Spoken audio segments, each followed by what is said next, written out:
It's been a little while since we've been with you. As I said last week and a couple of weeks before that, it's been a busy start to the summer for me. It's also been a busy start to the summer for football in general with the international competitions going on, the Euros, the Copa America, and whatnot. But we've got a great show ready for you today. LL Cool James is joining us from across the pond and making his long-awaited Loose Cannons debut. Will be the one, the only Jared Carver. We're gonna do a little keep, sell, loan. Let's get to it.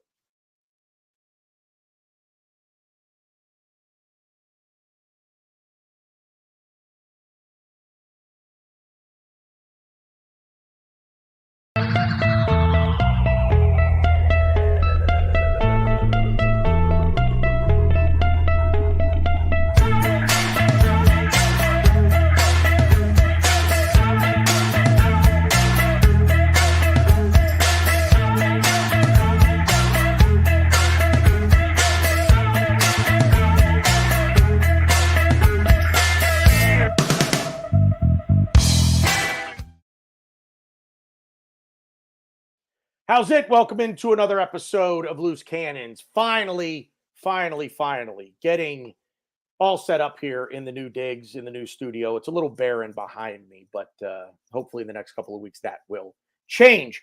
Full show for you guys. You guys know who I am. Beside me, as always, Ryan from the Ars Bros. How are you? Been a little while. Yeah, no, it's been a long time. I made some deals with the devil, and we'll get into that soon. But first, I want to kind of set the scene a little bit. Me and Tanner were in Chicago for Gunapalooza, and I mean, we talked. I think we talked about ad nauseum how much fun it was, and we were drinking. The drinks were flowing, and I made a bet. About what song is more noticeable. I honestly don't even remember the other song, but one of them was I'm kidding. It was "Don't Stop Believing" and "Friends in Low Places." And I'm not going to tell you which side of the bet was who. All you need to know is that I won, and me winning resulted in Jared being forced on this show. That's why he's on. So to all the viewers, you're welcome. I'll say that. And here all this time, you can introduce him. I wanted to kind of set the ground a little bit. And here all this time, Jared, I'm sitting here thinking like, yeah, man, like you want to be a part of this. We want you to be a part of this. Oh no, you just lost a bet. Tremendous. So joke's on me, I guess. I mean, it was either I had to pay the bar tab for you guys or come on the show. And it turns out you guys drink so much I couldn't afford it. So here I am. That's fair. We're not alcoholics. We're drunks. Alcoholics go to meetings. Meetings are for quitters. I just want to get that out. You're alcohol enthusiasts. That's what you. Yeah. Booze we were until the Malort came out. Then I don't know if we were enthusiasts then. It wasn't. James, I don't know if you've ever heard of it. It's a thing. It's a liquor in Chicago. I've never heard of it until I went there. I gotta be honest. Not that bad. Oh, it's terrible. Bad.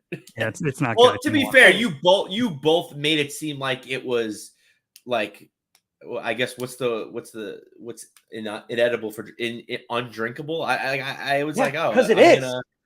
James, it's like this. It wasn't great. It's like it wasn't bad. It's like battery acid. I've had worse. It's like you took battery acid, you boiled it, you added a homeless dude's urine to it, served it in an old shoe, and then like sprinkled it with arsenic, and then mixed it all up and boiled it again, and then served it as a shot. That's what Malort is. The important question I have was, did you guys have to pay for this? Yeah, or was this something that was given out because they're like, oh my God, we can't believe people are drinking it? Because I recently, to spin it another way, I recently went on holiday to Greece, and they gave Ouzo out for free because they just like watching. They just like watching foreign but sunburnt white dudes drink Ouzo and then puke. That's their whole routine. They're like, they love it. They think it's hilarious. But see, I was like, I know what that is, and I'm not drinking it. I was like, that sounds like something that you clean windows with, or you strip paint off walls with. So I was like, that's not going down my throat. So if you want to murder your ex, you give them Malort or Ouzo's not even like okay. I've So never the way had that. Ryan- I want to try it. The way Fuck that it, I Ryan want to described try it. Malort, James, is the way that I would describe Ouzo. Like I could choke down a shot of Ouzo. Oh, okay. It's not good, but I could Yeah. choke it down. Malort is Yeah. it's like rat poison. Okay. In Because my opinion- I've had Ouzo and I didn't like it that much. So if you say I this don't thing's- like it. Yeah, if No, you no, say this it's thing's understand- I worse, don't then like it's it. definitely worse. Yeah. Malort is to me, Malort is far worse. So, I will say the one liquor I dislike more is absinthe. That will get me gagging right away. I think Same. to be fair, I've had friends. One friend who would constantly make me drink it, and that's the worst shot I've ever had. Malort at first is, I guess, James, to be quick with it, it's not bad at first. The problem is, and maybe you guys will agree with me. The problem with me was it stuck around. oh, it lingers. It long. just It doesn't lingered. go away. It lingered for I want to say a good 5 to 10 minutes. It was. I'm like, dude, what's going on? I had this, that was its one drawback. But at first taste, when I first did it, I was like, oh, it's, So I've just Wikipedia'd it quick, and it says here that they are proud to be known as the worst booze ever. Oh, So I'm like, Okay. they're proud of that tagline. Makes me think, okay. So here's let me. This is the last thing I'll say on it. I don't know if you guys know. So new house. I'm very proud of this, but new house, and I have what are called ground hornets. They dig a little hole and they live in the ground. They don't sting, but they anyway. So I bought a bottle of Malort and I poured it down the holes to kill the ground hornets. It will kill anything except for your taste buds. Unfortunately, your taste buds are immune. And like Ryan said, it lingers. It's like, where are the cranberries when you need them? Yeah. The band, the cranberries. Did you have to let it?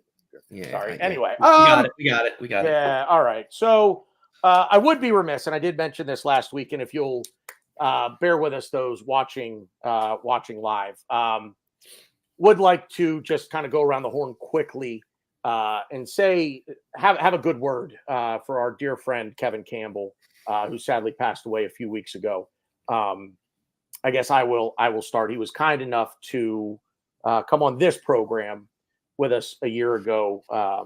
Going on a year ago, we did our season preview, and he was kind enough to give us a little bit of his time to come on the program. And I was fortunate enough to be able to do a couple of shows with him and Soph at Highbury Squad, and just a great guy. I mean, just not enough can be said about him from my perspective. I mean, he doesn't have to give his time to do these things with us and with the other shows that he would do this with. And at the end of the day, a guy that just always smiled. Just every time I ever saw him, or he was jovial. He was smiling, happy to be talking about the one thing he loved. Well, not the one thing, but the sport that he loved more than anything else, and that was football. And he will be dearly, dearly missed.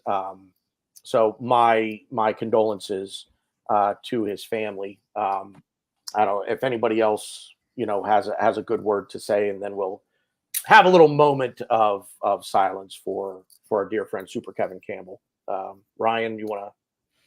I mean, yeah, he was on our show. I got to meet him, got to talk to him. It was awesome. I mean, you kind of hit the nail on the head with everything you said. He did call me crazy because I suggested Kai not being a left 8 and playing up. I don't know exactly. I said something crazy. I did say Kai was going to eventually play striker, but then I said something else that actually ended up being crazy. I don't remember what it was, but he called me crazy and he laughed at me, and I loved it. It was awesome. It was just like, I don't know. I don't know. I obviously don't really have the words, but he will be missed. It's a shame. And I be honest, when he did pass, I did watch our podcast over again with him, and it was awesome. And it's did I. It's a good memory that I will always have. So, Jared, anything? Yeah, kind of like you guys, I never got to meet him in person, but I did share a podcast space with him I don't know, probably a half dozen times over the last few years. And it was just really enjoyable. The thing that stood out to me always was, obviously he's a former Premier League footballer, a Sky Sports pundit, he does all the things, and he's sort of the center of attention anytime you have a show, and rightfully so.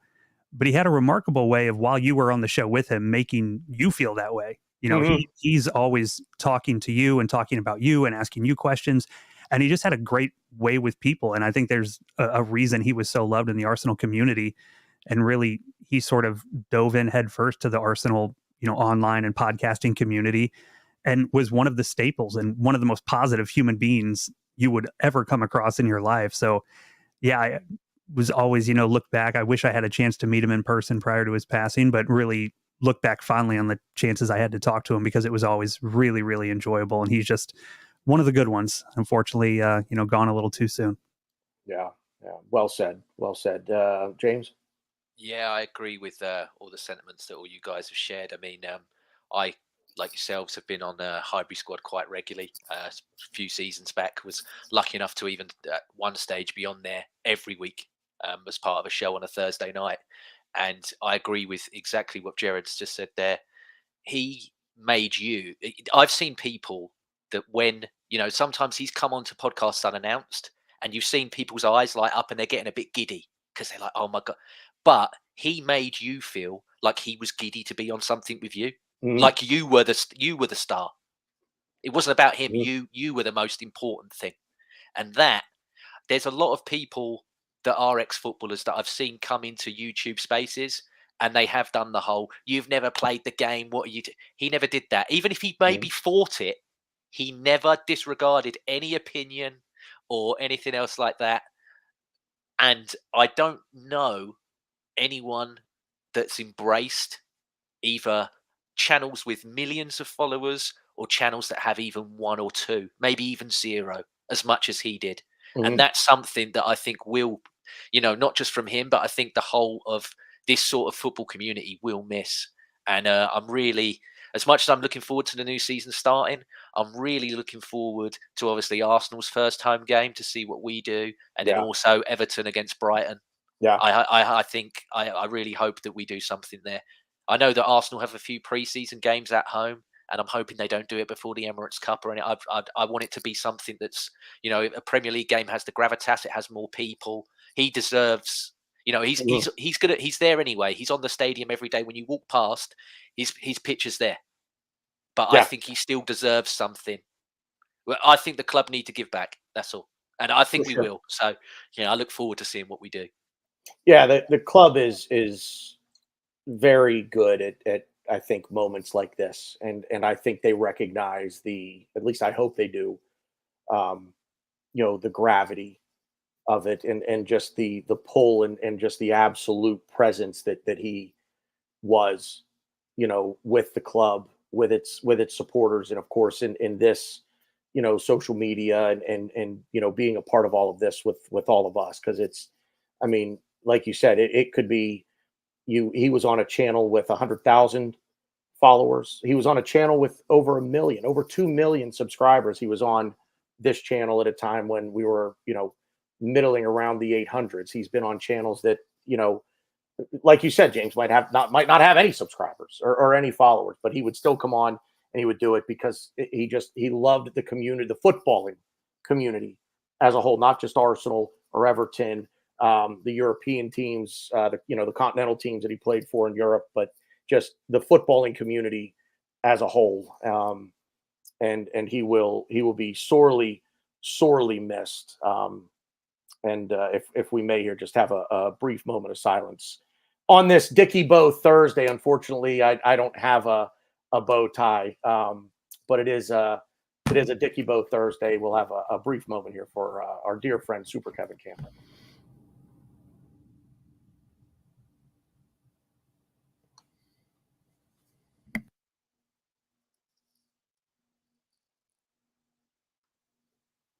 Yeah. Anyway, Kev, hopefully you're watching, and if you don't agree with anything that we say, fire off an email or something. I don't know. I think they got something like that up there. So anyway, so keep, sell, loan. We can finally, I feel like even and Ryan, jump in on this. I kind of feel like had we done this a little sooner, it may have lost a little steam because there really hasn't been a lot of like transfer news. It really like a lot of things now seem to be gaining more traction. We seem to be here, at least I seem to be hearing a lot more. I don't know about you guys. But I think for me, it just seems like it's been a lot of it just with the international competitions going on, nobody's really made a lot of moves that I've seen. Like I say, I've seen some rumors, but nothing really concrete. So I feel like had we maybe done this show a couple of weeks ago, I feel like it, maybe wouldn't have had the impact. That's probably not the right word I'm looking for. I don't know. We would have got lost in the shuffle because everyone fucking did it. Now we're here. We're a little late. We're letting everyone know we have, we're cheating a little bit. We know about Nuno. We know about Sambi potentially.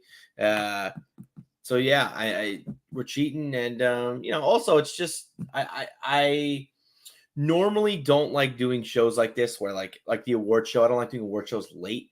Because it's like so far removed from the season and stuff, but something like this, it's a little late, but I like it because we're not doing it the same week as everyone else is doing it. We're doing it our own time, own channel. And I think it kind of, for me, it gets the juices flowing a little bit, and it really kind of puts a spin on transfers because, kind of like you said, transfers are starting to kind of get into the swing of things. So I think this is kind of like a palate cleanser of sorts to start it off. I like it. Palate cleanser. Well done. I actually did just get something about Sambi Lokonga to Sevilla. There's a 25% sell-on deal for him. It just came through 21 minutes ago. How am I late? I saw it this morning. Come on, where have you been? Maybe that's a lie. Maybe not this morning, but I saw it before. I texted you, and I knew about it. That was 22 minutes ago. I texted you 22 minutes ago. No, you said that 20. I saw it. I don't know. A couple hours ago. And Nuno to Lazio. I got that one right. Yeah. So podcast. Basically, same fee. We're basically just getting our money back and selling him. And there was there a sell-on clause with that one as well? Yeah. As far as I know, is sell-on clause. Yeah. So okay. So let's get into keep sell loan. So I think it's pretty self-explanatory what we're doing here. Obviously, you're not going to hear any Bukayo Saka, Martin Odegaard, the standard 11 are. I think one of the names we have on here is pretty interesting for some people. Okay. Well, let me pull up the list. First of all, I should say, do James and Jared know the list? Oh, they don't know the list. But I'm going to give them. No, you shouldn't. No. Keep them on their fucking toes. They're guests. Keep them on their toes, especially Jared. Keep them on their toes. There is, maybe not. There is one name. Maybe James might. I think there's more than one name on this list as I'm looking at it now. Okay, two. I'm gonna say two. That you're like, really? Is this debate? To me, it's debate, but maybe I do think there are some fairly obvious choices or obvious answers to the keep sell loan thing. Maybe. I guess. Do you want it? We'll just build our way out from the back, shall we, gents? By the way, James, you're no longer a guest on the show. You've been here a few times now. This is kind of like the first time you come to the house, I will wait on you hand and foot. The second time you come in, you know where everything is. Help yourself. That's basically the way we do it. Yeah, I got you. Yeah. There's no Jared. shoes on Jared, first time I'll wait on you hand and foot. The next time we do this, you're on your own. Just help. At least one of you's a solid host. Yeah. Beers in the fridge. Don't drink the Coors Banquet. No, I'm kidding. I'm thinking of a sexual joke right now, but I'm just gonna keep going. He's married now, so this is anyway. We'll build out from the back, James. I was married in Chicago too, but whatever. What's that? I said I was married in Chicago too. It didn't stop anybody. Anyways, who's next? Stop. Okay. Who's next? We haven't even started yet. Yeah. This fucking guy over here. Aaron Ramsdale. I think the writing is on the wall for Aaron Ramsdale. Speaking of walls, I just looked over. I'm like, ooh, there's a hole in my wall. Can I just say one thing, a little caveat? Because, I mean, maybe I'm going to be the only guy that does this. Well, I'm not going to do it because of what I'm going to say. The keep sell loan thing, you're under the assumption we're not buying anybody. Like, no one's coming in. So not like, oh, well, I want to sell him if this person comes in or this. No, just pretend no one's coming in. We're not buying anybody. Wait, no, that's a no, bit because hard. then it's like, well, we could sell him if this person comes no. in. Hang on. Okay. All right, but James, keep here we go. sell loan Aaron Ramsdale. Okay, Let's just Yeah. we'll start. So if you're asking me what I feel, I'm saying sell. However, I think in terms of clubs that would buy him, I don't see Aaron Ramsdale moving abroad. I think clubs in England potentially might not have all the money up front to buy him, but they'll loan him with an option to buy him next season, a bit like what we've done with Raya this year. And so for that, I'm like, he fits in sell and loan. But if you're asking me what I'd do with him, I'd sell him. Because even though I don't think he's good enough to be number one for Arsenal anymore, he's still good enough to be a number one goalkeeper for any other club in this country, apart from Liverpool, us, and Manchester City. Ooh. People go on about that Vicario. That guy puts butter on his gloves before games, mate. That guy's got slippy hands, man. Oh, trust me, he's not that guy. I'm not just saying that because he's Tottenham as well. He's not that guy. There's a candy bar. I know Italian goalkeepers. That guy is not in that upper echelon of Italian goalkeepers. I'm telling There's you a candy bar named after him, James. Butterfinger. Exactly. That's an interesting answer. I wasn't even really. Yeah, very interesting. It's very Wait till you get to me. Yeah, Very interesting. Jared, you had to go start on. off with James. Okay, whatever. Yeah. No, it's cool. It's cool. I'll just go fuck myself over here. Anyways, Jared. Can you let Jared talk? Or you No, I said Jared, go. I said, yeah, go on. You guys, we're good. Thanks, Ryan. All right, so for me, he's going to be a sell. I think like James said, the writing's kind of on the wall. He's good enough to be a number one keeper almost anywhere, and he's going to want to play games. So it only makes sense that he goes somewhere where he can be the number one. And, he's not guaranteed that at Arsenal. From the Arsenal perspective, if he was fine sitting in a similar position to where he was last year, being the deputy, playing minimal games and staying on the team, of course he would be a keep, because then if you have an injury, you've got another top class keeper at the top. And I said this when we were talking last summer, I thought it made sense to have both through the season in case there was an injury. You don't want to have a potential title run derailed by one injured goalkeeper.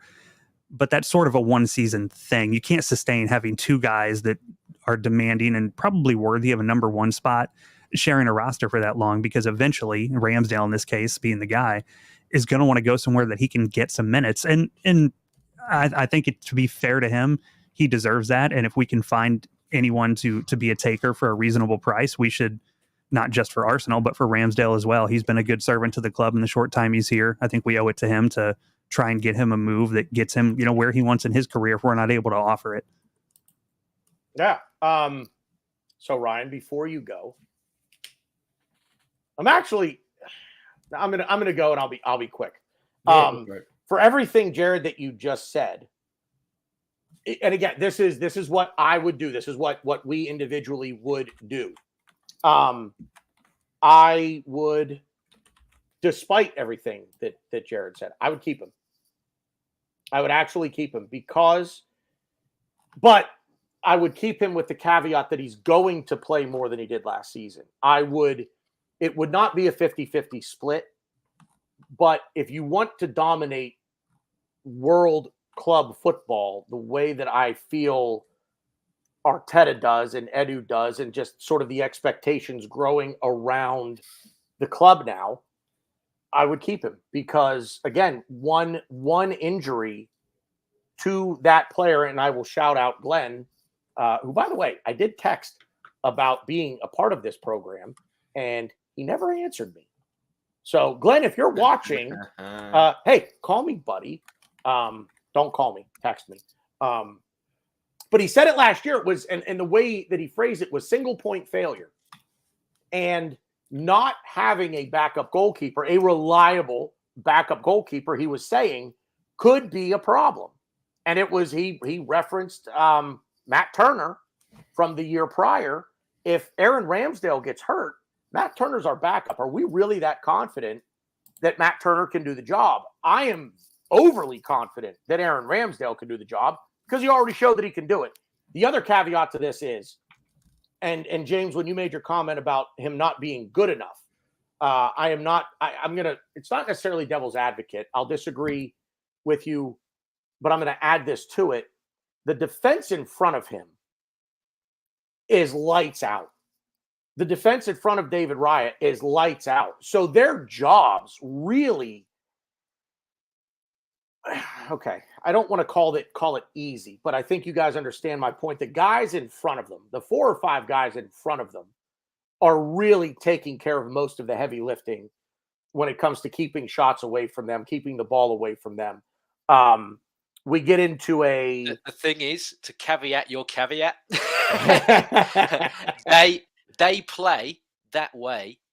But if you remember first when he come in, there was a lot of stuff about how they're upset because of how big a character Ramsdale is in the dressing room. Well, within 4 or 5 games, those guys were completely fine because they realized that he is a better goalkeeper. So you're saying about the defense played that confidently because they knew that they could push up that little bit more and engage a bit more at source because the goalkeeper behind them wasn't as, error prone as Aaron Ramsdale can be. Look, this is the thing. I've had this argument nearly all season on various podcasts, and people seem to think that I hate Aaron Ramsdale. I have no problem with Aaron Ramsdale as a person, as a footballer. And like you said, if he was happy to be a number 2, I wouldn't want him to go because, like you said, if Raya gets like Allison or whatever, where he got his leg snapped and everything, and he's out for ages, or Edison having a concussion at the end of the season. I mean, Ortega's a better goalkeeper than Edison is, but that's a different argument for a different day. I mean, you want Ramsdale in there because he can do the job. I know for a fact, selling Aaron Ramsdale, the second choice goalkeeper that we get, because we're not going to promote one from the academy because they're not good enough at the moment either. So the ones that we've got, the one that we buy, which we will not be as good as Aaron Ramsdale is. I know that. I think we all do.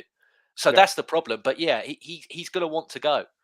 I mean, Pickford's had an amazing Euros, and he's probably always going to be the England goalkeeper. But you can't tell me that he's not sat there and thought, if I didn't play a few more times for Arsenal this year, maybe I would have been there instead of him. Especially with Pickford being in a relegation battle. I just don't think Jordan Pickford is that much better than anybody else that they could choose from. He's vibes, isn't he? Gareth Southgate loves vibes, and that guy's just a vibes goalkeeper. Yeah. And Gareth Southgate loves himself a draw too. Anyway, we're getting off topic here.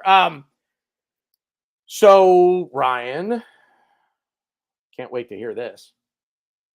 No, it's not. Oh, I kind of wrote a few things, but no, I was a little upset with James because I actually feel, well, he wants to sell him. I actually feel what he was saying before. I kind of want to loan him. I wanted to start the back, but in the same respect, like I didn't want to start Ramsdale because for me, Ramsdale is the most interesting player on the list. I mean, yeah, I guess because he's a keeper, but real quick, I'm gonna just throw some names out at you guys: Ortega, Kelleher, Tom Heaton. I mean, dude, I don't even know who these people are. Austin or Whiteman. That's the backup goalies at Tottenham. They're shit. Yeah, we know.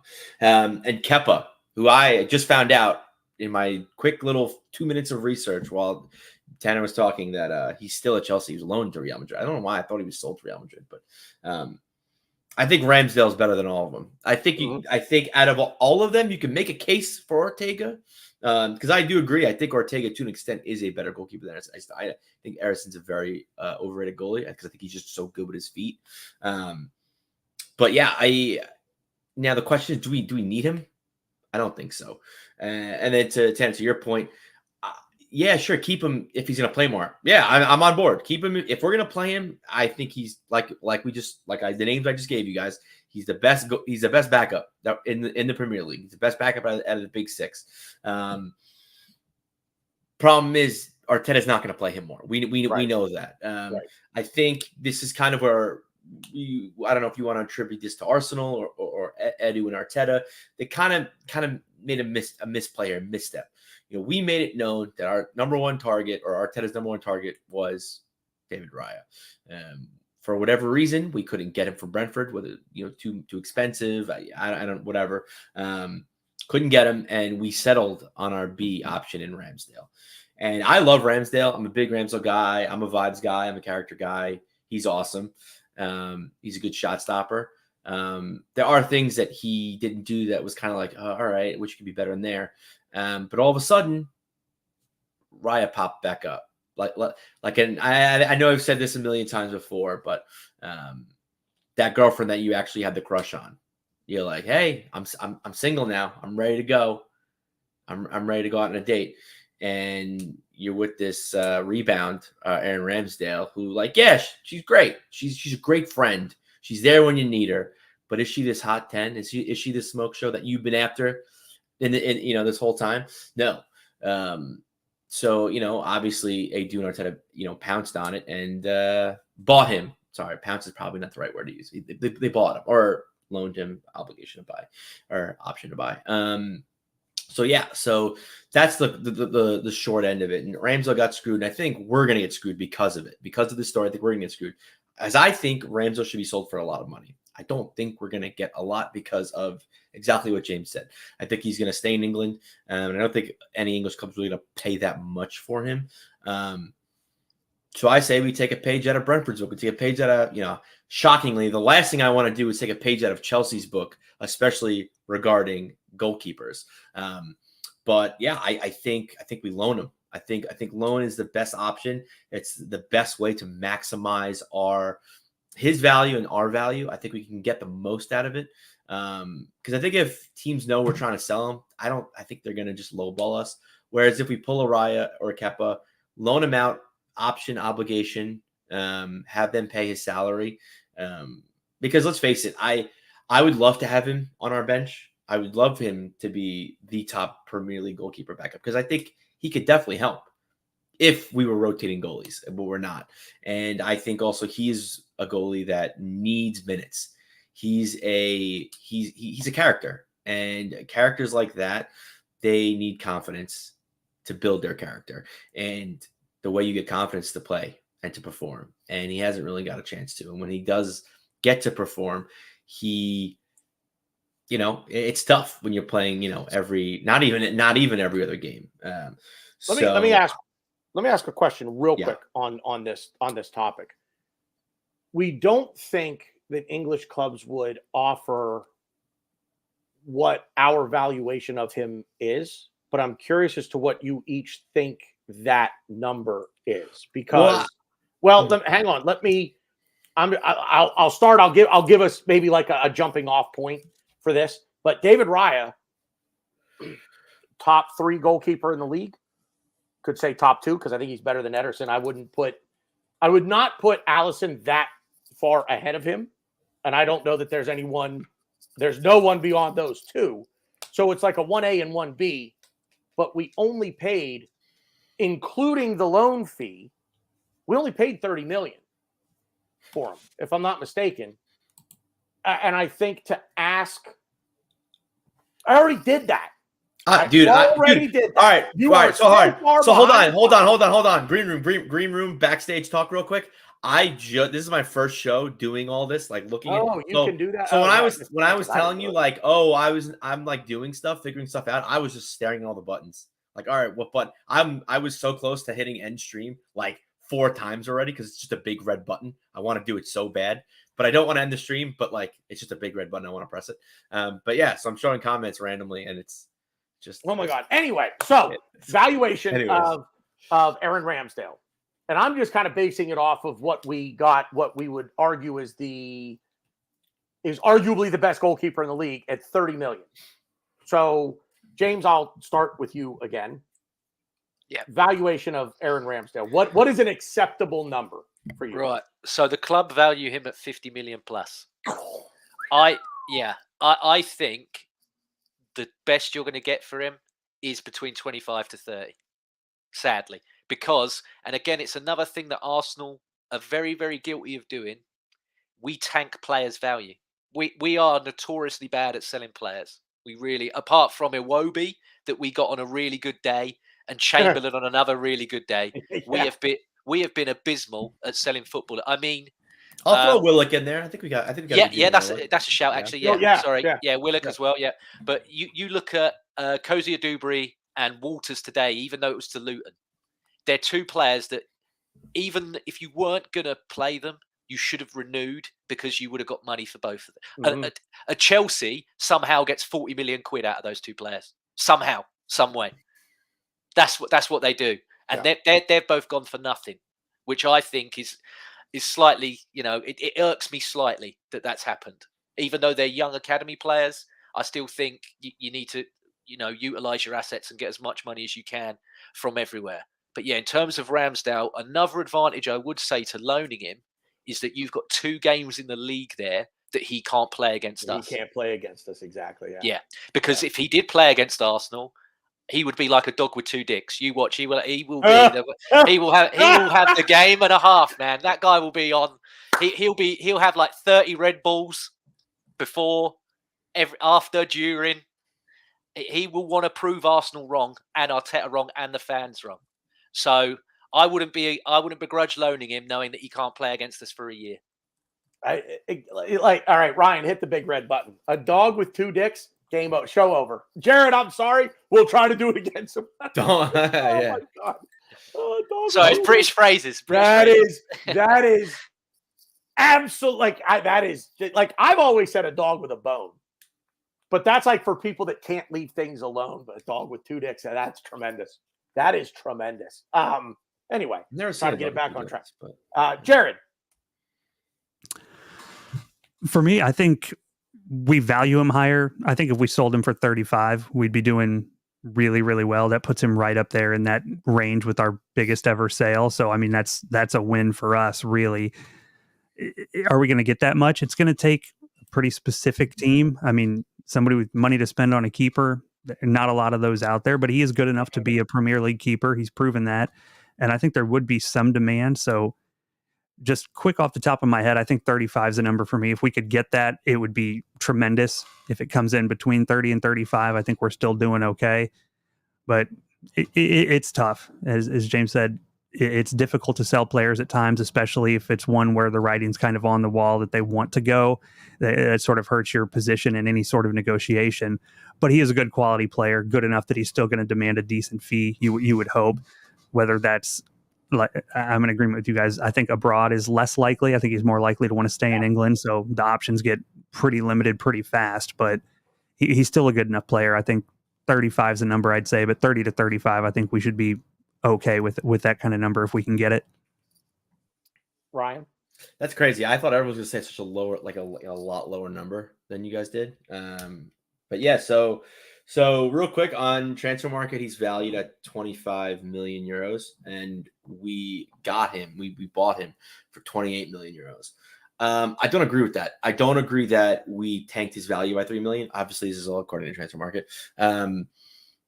I think we obviously need to make money on the sale. I think if there's no way we can make money, we don't sell no matter what. And the prices I was hearing, it looked like we weren't going to make money, which is crazy. Everyone gave us funny looks when we bought him. Everyone was like, "What are you doing?" We went for and we played Bournemouth, Sheffield. We went for Sheffield. Everyone's like, "What are you doing? You crazy, making crazy moves." What are you doing? And he impressed. His first season on the team, he impressed. He got us to where a lot of us didn't think we were really going to be, or get to so quickly. And I think people lose sight of that because we brought in the hot girl, and then he shows up for a couple games to be a friend, and it's like, yeah, you're not the same. It's like, no shit. And also, I think what gets lost in translation here with a lot of sales and values and stuff is like style of play. Like, I can see us playing against Ramsdale and him totally being a better player than when we had him, just because of the team he's on and the style we play. The way we play with Raya is we like the ball at his feet. We like to move it around. We like to play short, long. We have options with Raya. Whereas Ramsdale is kind of, I don't really want to say a one-trick pony, but he is very good in certain areas, whereas like other areas you're like, not so good. But I could see him working wonders for. I could see him definitely playing better for another team than what he did for us when we finished second. So I don't know. It's tough for me to put a number. Yeah, but yeah, I mean, obviously, like I guess I'm in agreement with Jared. You can't take less than 35, and obviously his value is 25. We bought him for 28. We sold Emi Martinez for a little over 17 million euros. So I want to double that because fuck Emi Martinez. So yeah, done. I'm going through the teams in the Premier League, and I'm looking at their goalkeeping roster. Oh my God, we're gonna be wrong. This show's gonna be 3 hours. It might be. Sorry, boys. I don't know. This is it's very interesting to me. I did preface before I said it. I do think Ramsdale might be maybe I'm wrong. I think Ramsdale's probably alongside. I think it's interesting because of like I was saying, like I don't know if someone's gonna pay 30 million for him. I think loaning with option obligation to buy, I think is the way to go. It worked obviously with Raya. Chelsea did it with Kepa for Real Madrid, who to be fair, he started the season and he did pretty well, and then he got hurt, and then he lost his job and really didn't get it back. So, I look at Kepa sucks. So I look at a few teams that I think could a goalkeeper of Aaron Ramsdale's quality put them. When I say over the top, is it the difference? But could he be the difference for Newcastle qualifying for European football somehow, whether, Champions League or Europa, whatever it might be? Could he be the difference for West Ham? Could he be the difference for a Brighton? But as I go, I'm not looking at the teams that just came up. Ipswich, Southampton, Leicester, they don't have the money. They're not going to spend. They don't have the money to spend to get him. Could he go to, dark horse candidate here, but what about United? Would they entertain the idea of getting rid of Onana and trying to bring him in? Or let me float out one other crazy idea. But if I were negotiating the David Raya deal, the deal was already set in stone. But I would have potentially gone back and said, what do you guys think if we give you Aaron Ramsdale and the $3 million loan fee and we just swap them? Or we give you Aaron Ramsdale and another $3 million. So we give you $6 million total. Tell the viewers you're American without telling the viewers you're American. That's great. We're doing trades now, swapsies. Yeah, it happens. It's not unheard of.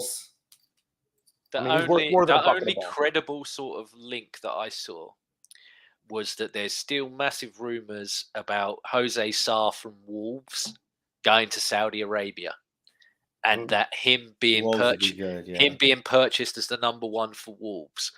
Obviously, it's a Midlands club. He's a fan of West Brom, who is Wolves' biggest rival. So that's very difficult to see. But at the same point, I think he'd park that to one side. Hell, there's been players that have supported Arsenal that have played for Spurs and vice versa. So, he needs to play first team football. I think if Wolves come in for him seriously, even if it was a loan with an option or at the 30, I don't know if Wolves are going to get 35 million from Saudi for Jose Sarr, but if somehow they did, or for some other players, then I could see him slotting into Wolves perfect. There's still some people saying about him at Chelsea. I can't see him going to Chelsea. I don't see that. And United, unfortunately, unless it's a club that Ten Hag's used to manage before, or you're Dutch, then he doesn't buy you, so he won't go Man United. Am I crazy? Did Onana not have a decent end to the season? I know he was embolic in the beginning. He got better as the season went on. 100%. Yeah. So I don't think they're gonna Jared, anything? Jared, I'll give you the last word on Aaron Ramsdale. We've been at this for 20 minutes with him. Yeah, well, we can speed through some of the easier ones than him. I think it's a good shout from James. Wolves seem like a team that if they sell Jose Sa and also Pedro Neto is one who's potentially on the move this summer, they could have both a need at goalkeeper for a top flight keeper and also some money to spend to get one. Mhm. So I think that's a good shout. Chelsea, I don't think makes sense, but nothing's ever off the table when they just buy every player that comes across Right. the transfer wire. So there's a chance he could end up there, but I'm in agreement. I think Wolves is a good shout. That would make a lot of sense. Keeps them in the top flight, and it's a team that's going to potentially have money and the need. So I like that call. Yeah. Like I said, we'll just kind of build it out from the back. Probably the second most interesting player, I think, on this list, and his name has been in the rumor mill quite a bit lately, would be Jakub Kiwior. With the Calafiori links from Italy, and that seems like that's going to be a deal that does get done. Does that now mean that Jakub Kiwior is expendable? Jared, I'll start with you. You want to keep Kiwior, sell him, or loan him? I mean, if the Calafiori deal goes through, which it looks like it likely will, I think he's the one who would be on the sell list. When you look at him and Zinchenko, I think he's not a good player, but I think he's more like Calafiori, and I think we like having options in that position. So I think if you bring them in, it's a little bit duplicative. They do a lot of the same things.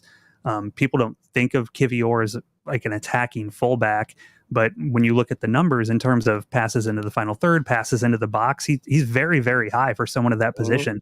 And Calafiori is kind of known for being a pretty technical player who's got that part in his game. So I think he's more of a like for like swap where we think we're just upgrading on what we have. And keeping Zinchenko, one, I think Arteta tends to like Zinchenko. He brought him in from City for a reason. You know, in terms of a character guy, he's pretty high on the list. And also he offers something different. So I think we maintain a little flexibility in that spot while also making a slight upgrade in what would be, you know, very likely the starting player in Calafiori. Ryan? Yeah, I mean, you guys kind of broke the ice because you both talked about it, but I guess I'm going to break my own rule as well. I do think Calafiori is coming to Arsenal, so I'm going to fuck you. He's coming in. We're buying him. So we bought one person. Sorry. Yeah. So, Jared, it's stealing my thunder. Kiwior and Calafiori are the same. To me, are the same player. Watching him a little bit in the Euros for Poland. I've watched him also during their friendlies and international break.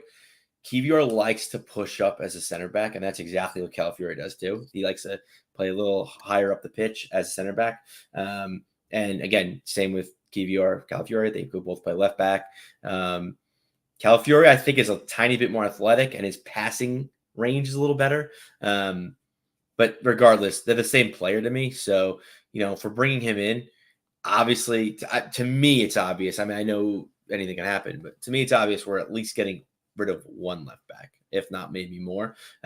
So I hate to say, because I do think Kiwior really has potential, and I think he's going to be a really good player. He gets so much better.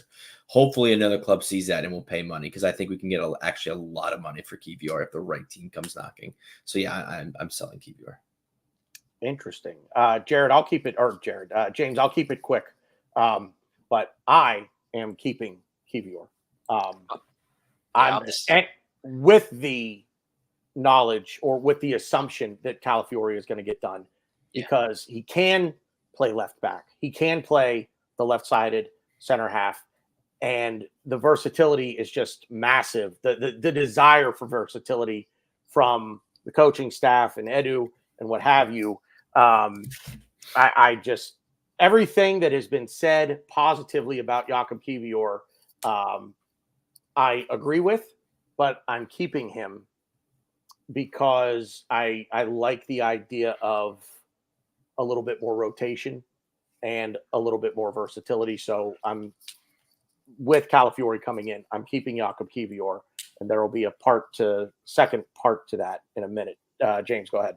Yeah, no, I'm 100% in agreement with you. So me personally, I would keep. However, I feel he is going to be sold, sadly. But yeah, I would like to keep him. Yeah. So I'll go first on this one because I'll just kind of piggyback off what I just said. I think we already know what you're going to say. Well, the reason that I'm keeping Jakub Kiwior is because I'm going to sell Zinchenko. Yeah. See, James hates Ramsdale. You hate Zinchenko. I don't hate. I think that's what I'm learning today. I don't hate him. Here's what I do think: Calafiore and Kivior are both better defenders than he is. He is infinitely better on the ball than Kivior. I will not even begin to try to talk about how Calafiore looks on the ball because I've never seen him. So, but Zinchenko is infinitely better on the ball. His instincts with passing and things like he's a great player. I just don't think that what we do in games where we need more defending that he fits here.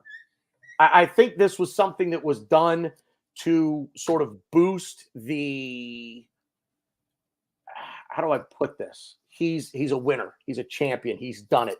And boost that side of things, the mentality of the club, the players that are already here that haven't done it yet. That's what he was brought here to do. And I hate him so much that I think we would get more money for him than we would for Jakub Kivior. So that's why I'm keeping Kivior, because I'm selling Zinchenko. See, that's really interesting because I don't see the market for Zinchenko at all, sadly. Yeah. I don't know who comes. I really don't know who comes in for him. But I'm with you in that I would rather sell him than Kivior, purely just because, one, I don't really rate him that highly at the moment anyway, in terms of what we're doing in the system that we're going to. Mm-hmm. But also, we, like you just said, we're all in agreement that Calafiore's coming in. So then Zinchenko becomes, for me, our fourth choice left back. Yeah. And he earns 150 grand a week. If my maths is correct, that's 7.8 million a year. If my quick maths is correct. Therefore, how can you have a fourth choice left back earning 7.8 million pounds a year? That's insane. Because he's not getting in over Tomiyasu at left back, and he's not getting in over Timber at left back. And if you're signing Calafiore, he's starting. Even as much as I love Timber, and I really hope this would have been Timber's season, if we're signing Calafiore, Timber's not in there. Timber's not in there. This guy is not signing for Arsenal to not start straight away. 100%. Because he started every single week.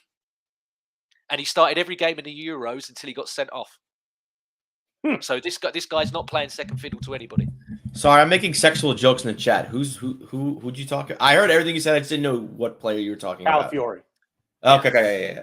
It's funny. I learned about him once he put the own goal in, and then I'm like, oh, and then like moments later, I'm like, oh, we're linked to him. Oh, this is fun. But no, yeah, I did some due diligence, so we're good now. But yeah, that's interesting. So Jared, Zinchenko. Yeah, since I was on team sell Kivior, obviously I think I'm on team keeping Zinchenko. Okay. I wouldn't be terribly upset if he does go at all. And, Tanner, I think you made a good point. You said he's not nearly as good defensively as any of other options, which I agree. And he won't be playing in any of those games, I don't think, when we're playing any of the big six or any of those strong attacking sides. I don't see Zinchenko really playing a part. I think it would be Calafiore or Tomiyasu on that side, or a combination of the two. But I do think the character plays a big part when you look at everybody we've signed since Arteta's come in. As you said, people who have been there and done it and are proven winners and, know how to live up to that pressure of a title chase are really valuable. And I think he does value that a lot. So I think it's one where he'll be on the team as sort of, a veteran player. I know he's not that old, but we have a very young team. He's got a ton of experience. He plays internationally. He's a good leader. He'll probably wear the armband at times if he's out there and we're making substitutions. So he's an overall good influence, and he'll play games against weaker sides. I think games when we know we're going to go out there and have 75% of the ball is a game that he could see some action, and maybe see him more in midfield, and Ben White maybe not as progressive in those games. So I think there's a role for him, although it'll be a small role. But the reality is, especially with the new UCL format, we just have a ton of games. I mean, there's going to be like 3 or 4 months in a row where we play almost every 4 days, and it's just not sustainable without a lot of options. So I think a guy like him will stay on and just be used when we're playing a lot of the weaker sides, especially early in the season. I'll caveat it real quick, Ryan, before I come to you with Zinchenko, because I think he could be one of the best midfielders that we would have in this side. He plays it for the Ukrainian national team. Not that much. Everyone says he does. He doesn't play it that much. Every game that I've seen that they've played, he's been in the midfield. But he starts at the back. So it's the argument of not where you start, but where you play. I He mean, we plays did that with relatively the Thomas same he Partey. does for Arsenal. It was yeah. I mean, he they list him as a left back, but he plays more in the midfield. So Mikel Arteta will never play him in the midfield because of the guy's stature. He's obsessed with his midfield needs to be big. Yeah. So I mean, there were games where Vieira, Smith Rowe, and everything else were fit to play left 8 if they wanted to go that way. But he always picked Havertz, even though Havertz was terrible at left 8, because Havertz is 6'4". So as much as I agree with you, and I would give Zinchenko a go in the midfield. He won't. I'd give him, because I don't trust him defensively, and I think he'd be better off just picking passes and everything else. He won't do it. Mikel Arteta will not do it because he's just not tall enough. He's just not got the stature for a midfield. Yeah, I agree. Anyway, Ryan, so Zinchenko, you team sell, you team because no, we're not loaning him. So I would maybe no. It's funny. I was so set on one of the two, and then hearing you guys talk, I went back and forth 3 different times, and I'm actually probably gonna go back and forth 4 times when I'm talking right now. So my gut, what I said coming in, sell him. I want to sell him and Kivior. Yeah, I think we have outgrown him. We have kind of moved up a notch. We evolved past him, but in the same respect, he's a character in the dressing room. He's a guy, like you guys said, he can wear the armband. He is phenomenal against the weaker teams. We will maybe need him. But like if you're Ebby, but I don't know. I can't even give. I'm selling him. We're selling him. We're selling Kivior. We're selling Zinchenko. But yeah, to me, if I had to pick to keep one, I would keep Zinchenko. Only because of he is very niche and he does things not a lot of players do. He's very vital to our dressing room. He's vital against the weaker teams, and we could use that. But especially with bringing Calafiori, I will sell him. Sorry, I'm ripping off pages out of a tablet. It's amazing how many notes during shows I actually take. I take no notes during games, but I'm like ripping apart half a tablet over here. Let's see. Who's next? So what do you say? You're keeping him, Ryan? I'm sorry. I'm selling him, but I understand why we would keep him. And I mean, I'm at the point where there's not a lot of players. There are players, don't get me wrong, but there's not a lot of players I would be opposed to selling but again, a lot of them fit under the umbrella of, okay, well, if we sell this player, we have to upgrade. We have to do something. But yeah, I think Zinchenko is an interesting case because I just think he's just so niche. He's so niche for his position. He's so niche for what he does. And, it helps his case that he can be a leader on the pitch. He can be a leader off the pitch. And like I think all of us said it at one point. He's phenomenal against, the bottom 10. So, yeah. I'm very curious to hear how you guys respond to the next one. I think I know what everybody's going to say, but I'm curious. And this one wasn't on our list, Ryan, but I'm thinking of building out from the back. Jared, I'm going to start with you. Thomas Partey. Oh yeah, I have 3 players Jared, that are in brackets. Jared, you're muted. Yeah, he's a sell for me. I mean, I think the age, the injuries have started to stack up. I know for the majority of his career, that was part of what made him so good, is that he never missed games. And I think he sort of just hit the cliff. All of us, as we get older, you start to pick up more injuries. They're harder to recover from. And, he's had some off the pitch potential issues that could come into play. I don't know that that's a big part of my decision because I'd want to sell him anyway. But I think if a Saudi team comes in and offers anything close to a significant amount of money for him, I'd be very happy to see him go, and we can move on and hopefully upgrade or somebody younger who's building in that position. Ryan, go ahead. If you sent me a comp of Thomas Partey for Arsenal, like his best of for Arsenal, I would never sell him. I wouldn't sell him for 100 million. I couldn't. If you gave me a nice, 10, 15-minute video of all of his best moments for Arsenal, nothing could make me sell him. But Jared, correctly said, he's getting older. He's picking up injuries. I mean, he's been injured for most of his Arsenal career. And something I noticed that to me, even like I don't want to say fight tears, but like I said, on his day, I wouldn't sell him for a world. But watching him play, I don't even remember who he played. It was one of our last games this season, and watching him play equal to Gabriel and Saliba, like just be even with the center backs. He's playing so deep.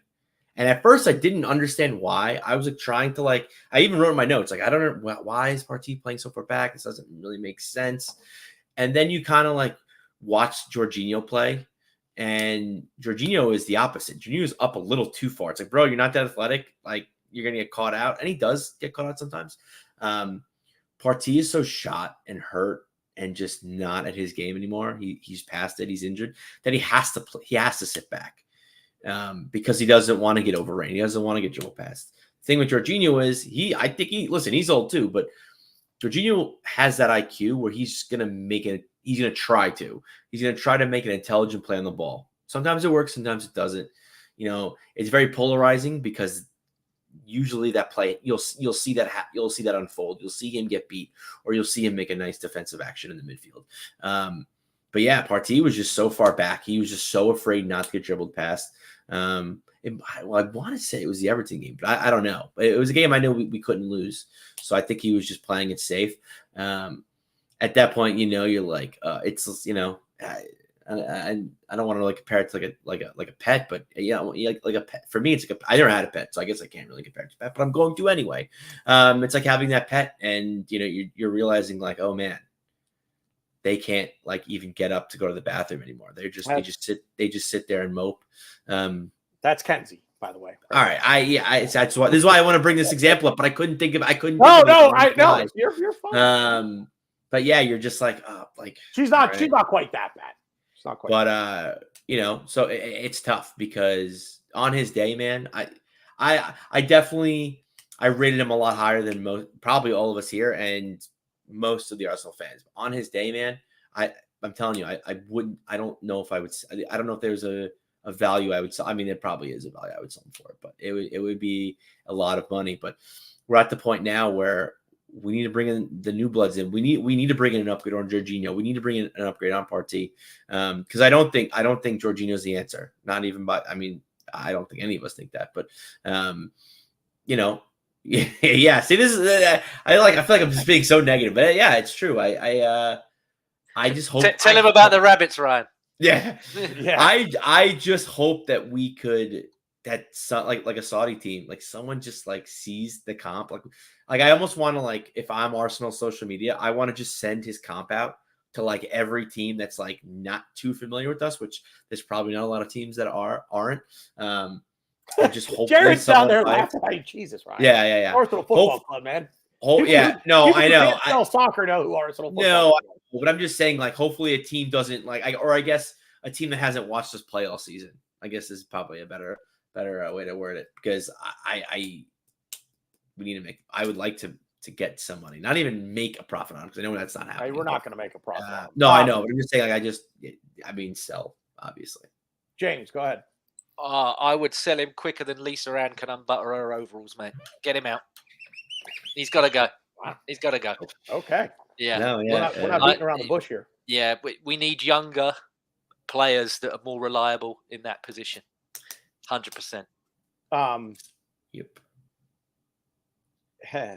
So hold on, real quick, Tanner, because you said we were building from the back. I mean, I'm just saying. I'm just going in an order. I just quickly, because I know there's two more players that I kind of have in brackets that I didn't really think we were going to talk about. I don't think we should really talk about them. I just quickly want to just say about Nuno Tavares, it's a shame it didn't work out. I think Lazio. I don't really watch Lazio.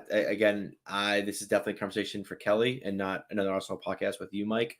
But I'm very curious how he feels about him, because I think he's great is big. He's a good player. I think give him the right system. I think he's going to thrive, and I think he's going to be a really good player for the right team. It's just not us, unfortunately. And I mean, our floor is just constantly going up levels. So yeah, I mean, that's just yeah, it's definitely the right move for us, the right move for him, and yeah, that's it. I did find him hilarious this week in that he gave an interview like at the start of the week, and he Yeah. said, "No, I've been told it's all a clean slate. I'm ready to fight for my place. I'm coming back with a vengeance." The first bid. Oh, okay, yeah, cool, yeah. See you later, guys. Always liked Italy this time of year. Yeah. Just like it didn't. No real fight in there. Literally, the first bid, the first opportunity Yeah. that he gets to go. Yeah, I'm off. Yeah. I was like, why give that interview, man? Like, I know you got to sell yourself a bit, but I was like, no one thinks you're going to make it at this club, really. Yeah. Just admit, like, yeah, it hasn't gone great. I'm looking elsewhere. Yeah. I think both players, real quick, that to me that are kind of already going. I think they're both going to be really good footballers. Just again, it's unfortunate not going to be here. I Not agree. everyone's going to make it here. It's just we talked about Cozier Dubé and Rue Walters. It's the same thing. Things. You got to be somewhat ruthless. Did I want to feed for both of them? Yeah, but shit happens. So it's hard for me. I know we didn't want to caveat any of these answers. Everybody, word of the day, caveat. Word of the day. Yeah, right. Word of the day. But if no one else comes in, I'm keeping him. I mean, I hate that caveat. We're talking about Partey, right? Yep. Okay. No one else. If there's not going to be that younger player, and I don't see that younger player on this roster right now or in the academy that's ready to come through, I'm not getting rid of him at all. I will try to figure out how to make. I will find someone else to try to fill that left 8 role, and move Declan Rice back and let Declan Rice play in the 6. But if I'm hell bent on Declan Rice being the left 8, I'm keeping him because because I agree, Ryan, with everything you said about him. I agree. His only problem is he can't stay healthy. That's his only problem. That's a pretty big problem. It is. It's a pretty big problem. But we were better at the end of the season when he was healthy. We were the best team in the league at the end of the season when he was healthy. Yeah. I would have taken our chances against anyone with him in the lineup at the end of the season. The thing is, obviously, the massive issue with his mobility, we would have to change because he's not getting younger. So I think he's going to become more immobile over time. So the only thing that I can see, if you're going to play Thomas Partey now, is you have to change the system completely, and you have to go back to a double pivot. So you have to put Rice and him, or Jorginho and him together as 2 6s, and then one number 10 player as an Odegaard. Because I don't think he's how I wouldn't say he's as bad as Casemiro in terms of being completely immobile, but he's getting to that level. And I'm like, he will get run. People will see Thomas Partey now and how they used to fear him. They'll look at him now like they look at Jorginho and go, in a foot race, I've got you 10 times out of 10. It's not even 9 times out. I'll beat you every time. James, would you say that other players would look at Thomas Partey as though they were a dog with 2 dicks? Yes. Exactly. Oh, I'm sorry I had to get that in there. No, it's the caveat thing. I mean, look, if a good offer from Saudi comes in a heartbeat, I sell him. But if I want to keep him, if a good offer.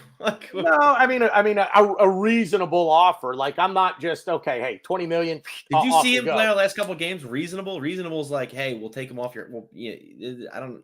We need to get rid of him. I thought we looked better at the end of last season with him in the lineup than we did it really at any other point in time.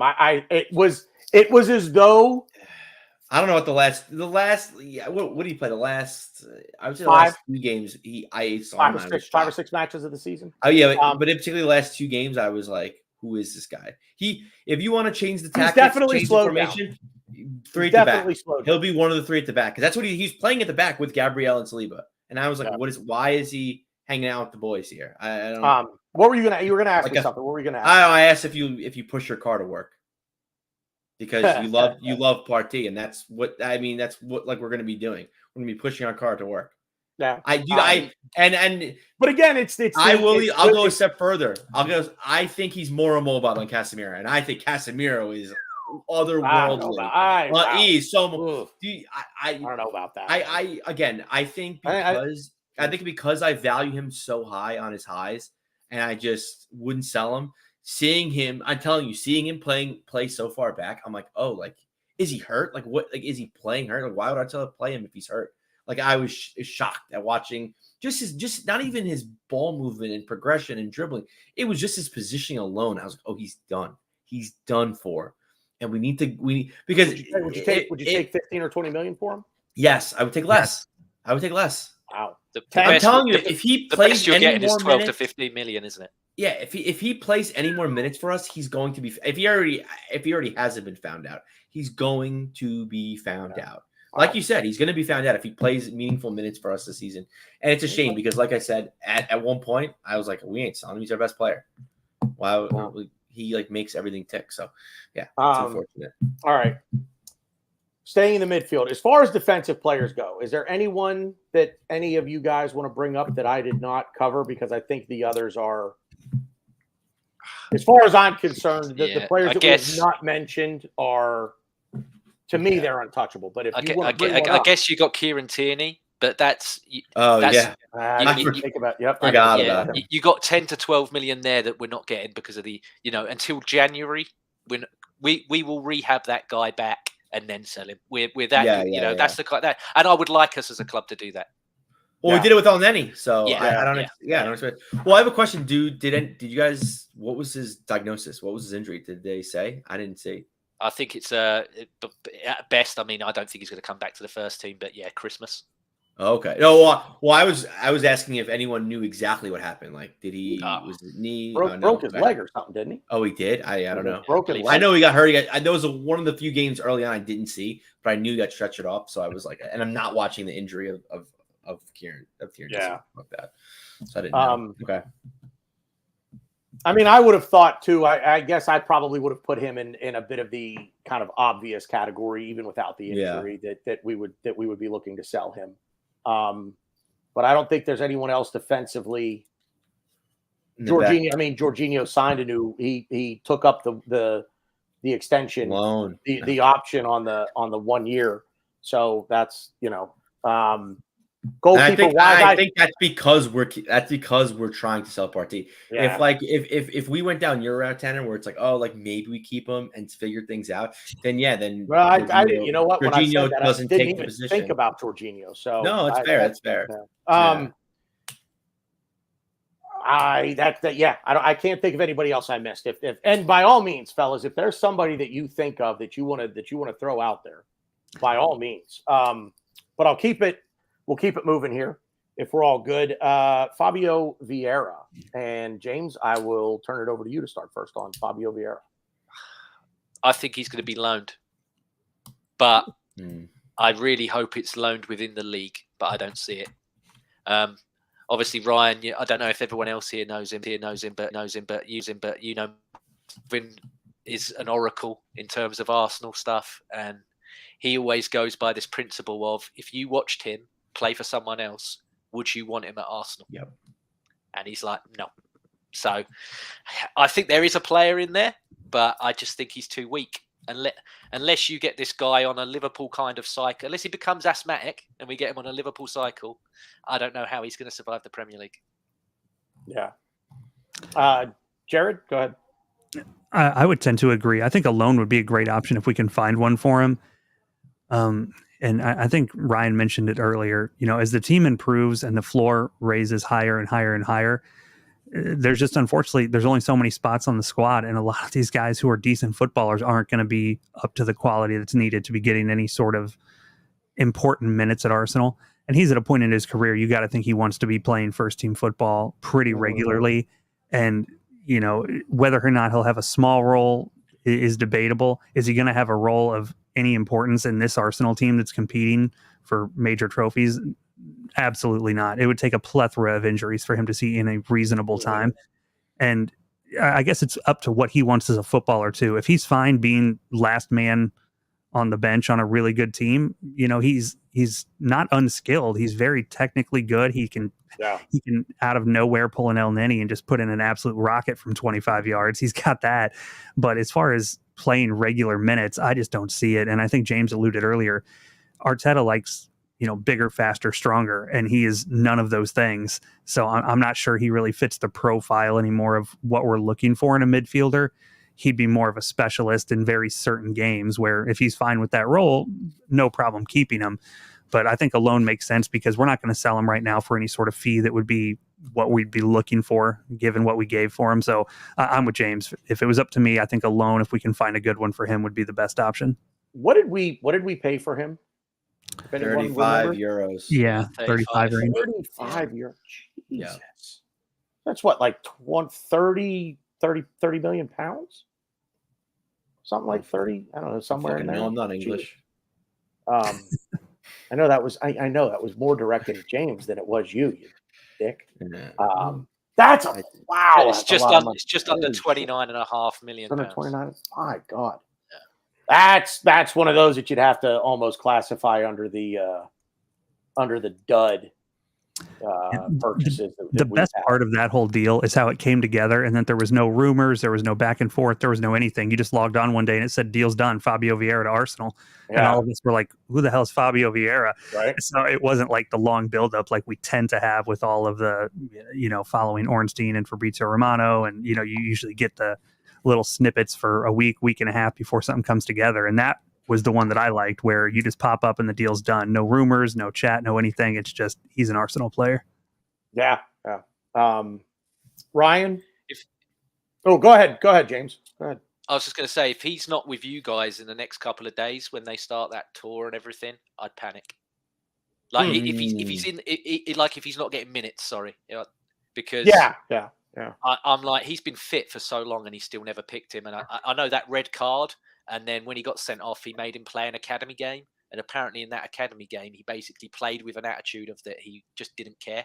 And that got back to Arteta, and Arteta was furious with him, with his attitude. Because he took a penalty and he missed it, but he basically did, like how the Ivan Toney penalty where he walks up slowly and everything. But he did it with, and it was just like, mate, you're playing at under 20. Like, why are you being this arrogant in a under 23? Like, score that penalty just to get a goal and be like, right, here I am. I'm serious about what I'm doing. So yeah, that got back to Mikel, and apparently he was pissed at the way that he played in that academy game. Like he was, above that level, even though he'd been demoted to it because of obviously he gave a silly red card away. Yeah. I mean, I'm all for giving people second chances, but Mikel Arteta doesn't very often give second chances. Right, so right. Yeah, that's one to monitor for me. If he's not getting significant minute, you consider that most of the players that have either done Copa America or the Euros will be given extended breaks. Mm-hmm. He's been complete. This guy went from being Portugal's under 23s player of the tournament for a Euros that they won and being basically hailed as their next hope to not even being picked for their squad for this Euros. So he needs to buckle up big time. Yeah. Ryan? So I heard two different stories this season with him. One, he was Arteta's teacher's pet, and everyone called him teacher's pet, and Arteta liked him a lot. He's a brown noser for whatever, or maybe I don't know. But then I also heard he's terrible in training. That's why he didn't play. He's just not good in training at all. So it could be, I guess it technically could be both things. I don't know. That's why he's still around, because he is Mikel's little pet. But I agree with everything both of them said. We're not going to accrue what we deem, we got him for 35. So I don't think we can get anywhere near that right now. I think we loan him. I think he's a great player. Little light, but I think he's a great player for the right team. And I think if we loan him to the right team, we could definitely raise his value and sell him for a nice little chunk. I don't know if we make a profit, but definitely at least close to it. And his position's it's a lot of players in his position, to be fair, a lot of players in his position with uncertain futures who we're going to talk about. But yeah, I think for me in his position area, I think he might be for me, he's low man in totem pole. So definitely loan him if we can't sell him for a profit. again, it's the whole caveat thing with this, and I hate that I am continuing to do this. There's a part of me that just wants to give up on him and be like, hey, if you've got that bag of balls, we'll take it. I'll I'll drive him to you if I can pick up a pizza while I'm there. You just have one ready for me, like the hot and ready Little Caesar stuff. I'll give you him, and I'll just take the pizza, and I'll eat it on my way home in the car. I kind of feel like that's where I'm at with him. But you want to loan him because you hope that you can boost his value so that you can sell him for. I don't think there's any chance that we get even half of what we paid for him.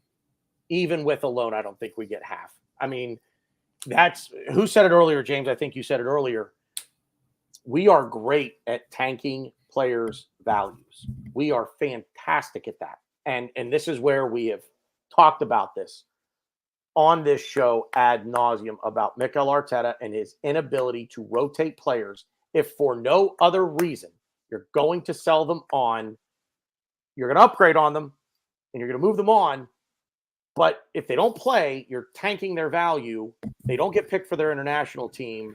And now you just have an unhappy, worthless player on your roster that you can't sell for a bucket of pucks. So I like I say, I'm kind of at that point with Fabio Vieira. I'm sure there is a player in there. I think it's been so long for him to have played any meaningful minutes, and the fact that he didn't get chosen for the Portuguese national team, what does that tell you? So shitty attitude. Can't get minutes here. Can't even get chosen for the Euros with Portugal, a favorite to win the whole tournament. So loan him to try to boost his value. If somebody came in and said 10 million, off you go. Like I said, you give me 8 million and I'll drive them to you. Well, there's a body of water between us. I'll figure it out. I'll figure it out. I don't like. I'll rent a boat. I don't even know. I'll paddle them to you.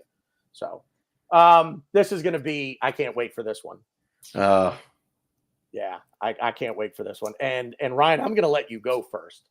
I'm going to be quick. So yeah, go. ESR.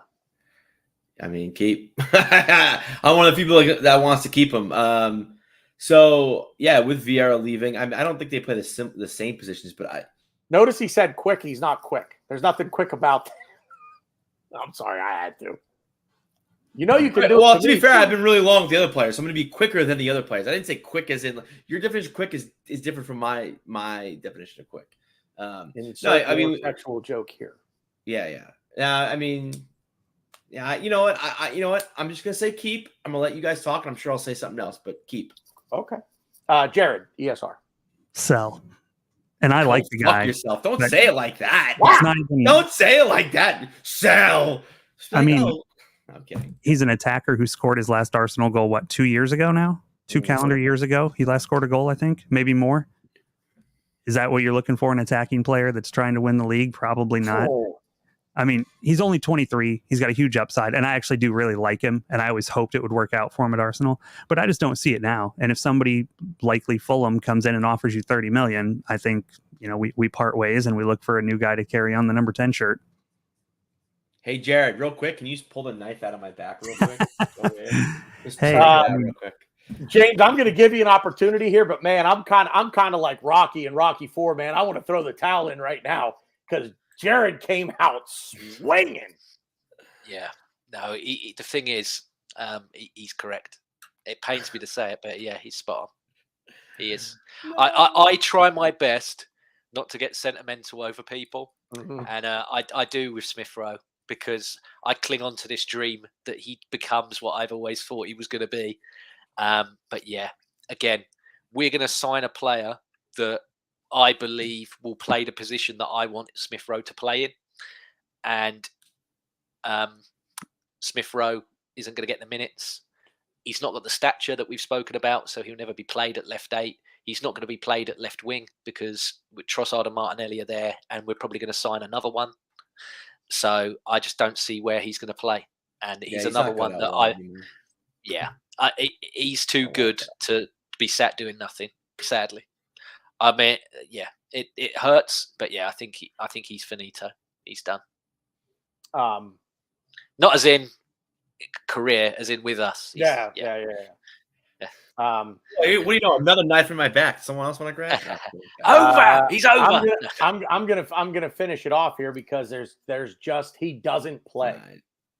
I mean, He doesn't play. I You can say the same about everybody on this list, minus a couple players. Well, but like he no, you're not wrong. So if You're not wrong. I hate to say this, this is more an indictment of Mikel Arteta from me than it is anything else. But if you're not going to play these guys, move them on. Like let's figure this out. Let's be done here. Move them on, and let's get some money brought in and get these guys out. Because right now you're tanking their value, but you're also hurting our bench because you're giving them a shirt on match days, and then you don't play them. So which is it? Like you don't want them, but you don't want anyone else to have them. It's the ex that breaks up with you, then sees you with someone new and gets pissed off and wants to fight. Like, hey, you left me. I don't. This is the one thing with him that I don't understand. And there's a player there. There's a really, really, really talented footballer. And if he can't even deputize for Martin Odegaard, and to be fair, I don't think he's the same player that Martin Odegaard is. No. But he can't play. He won't put him at the left 8 and try to play them together with Declan Rice as the 6. He's not going to play. He's not going to play on the right wing. He's not going to play as a number 9 and lead the line. He's not going to play out on the left because it's for everything that James just said. There's just not if he's not going to play where he probably should, which is the left 8. There's nowhere here for him to play them. So the big other thing as well is like Jared said as well. If there's 30 million quid there from Fulham, that is 30 million quid that you can spend all of it because he's an academy player. So because they're homegrown, you can use the full extent of that money to buy somebody else, which is another reason why I feel out of all the players that we need to sell, he's one of the 3 that you want to try and push because you can use the full extent of that money to reinvest. Yeah. I also don't like. I think too, it kind of like not irks me. Yeah, it kind of irks me, sets me off. Is like, 30 million. It's like, bro, we sold Iwobi and Willock for 40. I want more than that. I think he's better than both. No, definitely better than Willock. Iwobi, like on his day, I was a big Iwobi guy. 37 for Iwobi. I thought we only got like 29 for Willock. No, I thought it was 40. I don't know. I'm 40. I mean, Iwobi was close. Iwobi was 30. I'm fairly certain it was 37. But I feel like Joe Willock was only in the high 20s, I think. 25 million for Willock. Okay. Fuck me then. All right. I don't know why I got the number word. I don't know where I got 40 from. But I mean, I think I'm not saying he's good here, but I think for him to thrive with us under Mikel Arteta doing all this stuff, I think he's best suited for like the false 9 left 8 role. I think Havertz just upstaged him. And on top of Havertz upstaging him, I do think we need to upgrade on Havertz. So it's like, all right, well, what am I going to do with the ESR here? And real quick, I think the issue here is, not rotating and not giving these guys minutes. You look at clubs like Chelsea, clubs like City, they loan loads of players out every season. And I wish we were one of those clubs that loaned more players out. I think the issue really though is Arteta is controlling it. Maybe isn't the right word, but I think Arteta just has this set plan and this system and this stature. And if you want to make it at Arsenal at all, you need to like kind of be under his tutelage and follow him almost like a cult leader a little bit, because I think he just has this just different way of teaching and a different way of learning, a different way of breathing football, that if he goes out on loan, if another player goes out on loan, yeah, they may impress, but then you come back and you have to do Mikel Arteta formation, tactics, game plan. I think Arteta, and it's in a way it's to his fault. He's so dynamic and just so different with his game plan and approach to the game that it hurts players, because that's why we can't send him out on loan, because Arteta's like, yeah, ESR needs minutes, Reece Nelson, all these guys need minutes, but they're not doing what I want them to do. Yeah, they're not going to benefit. They're not going to benefit not learning from me.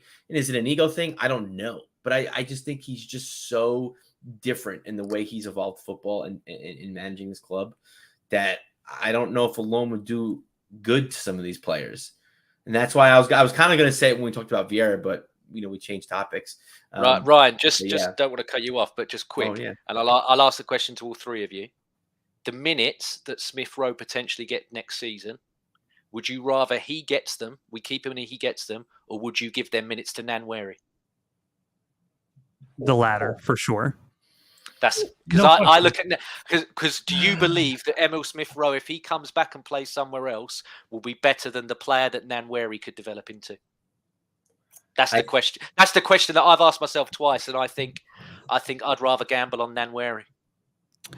Yeah, well, I think Nwaneri's going to play this coming season probably about the same amount of minutes ESR played this last season, which isn't a lot, but he'll always be with the first team.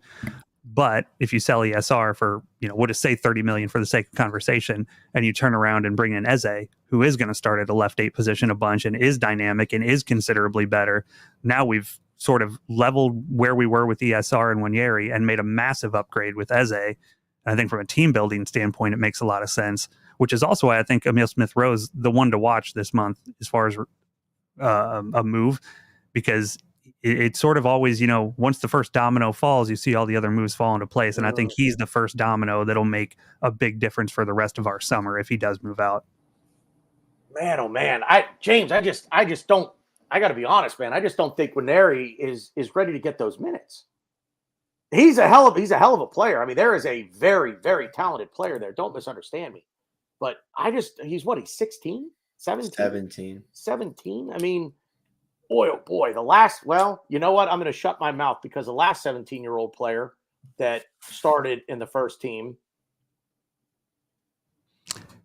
If you're good enough, you're old enough is the way I look at it. I want to get some time. Yeah. Jared Mainu was 17, wasn't he, when he come in? And much as I hate Man United, I've got to give that guy some props. He's a serious player. Oh, he's very serious good. player. Yeah. Listen, I can appreciate the talent and the greatness of players. I don't like Ronaldo. Like that whole Messi Ronaldo debate. Like I feel like everyone everywhere comes down on one side. You're either Messi or I'm a Messi guy. If I'm coming down on one side, I'm a Messi guy. But I can appreciate and recognize the greatness of Cristiano Ronaldo. And I can also hate the shirt that he wears. But yeah, Kobe Mainu, I think is going to be. I hate that he's at United. I wish he were at Wolves or something. I hate that he's there because he's going to be a baller, man. That kid's going to be an absolute stud in very short order. And I feel the same way about Ethan Nwaneri as well. I just don't know that he's ready yet. Here's a question I was going to ask you guys, and then we'll move on. Can I answer the question? Shit, man. Oh, you did. Oh, you didn't answer James's question. I mean, I guess I'll be the Grinch, but no, I want to start to get those minutes. But I have a reason, and I'm not just being stubborn and being a dickhead about it. Well, I guess I am, but I think Nwaneri just plays a different position. Nwaneri is, to me, a right winger, a 10, and I guess he dabbles with playing center forward, so maybe that 9. But if he's playing minutes, I think it's more of a Reece Nelson thing, not an ESR thing. I think he's Saka's backup. I think he can dabble into 10, but I think if he's gonna get, I mean, again, I'm gonna say it. Fuck it. It does depend on who we sign, but depending on who we sign. Right now, I think Nwaneri's minutes are going to come from being back up to Saka and playing for Saka. Now, playing for Saka when he doesn't play the first 3 or 4 games with us because he's at Euros, no. Coming on in the 80th, 90th minute when we're kind of just securing the game. Backing him up when he's back. And I think he's going to get most of his minutes on the right side. So therefore, I don't think his minutes really cut into ESRs. So I actually agree with everything he just said. I don't think Nwaneri is. I don't think he's a left 8. I think he's probably. I agree with everything Ryan just said. But who knows? He's still young and he's really hasn't played. Sure, I hope Arteta, develops him into Swiss Army knife and he can play left 8 because that's something we kind of still need. I'm just half of my brain agrees with James. Like, I don't know if ESR can do that, but I've read articles that says he can. I've read things that he does on the pitch. I'm holding out hope. That's I mean, it's really what it is. I'm hoping because I think that left 8 can be his. I really do.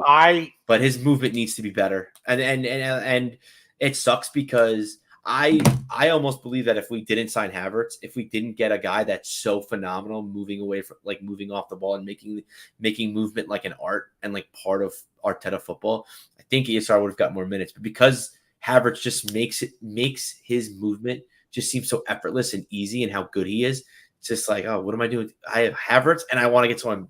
Because theoretically, I mean, I don't know how you guys feel, but I think we need to upgrade on Havertz. I think he's a good player.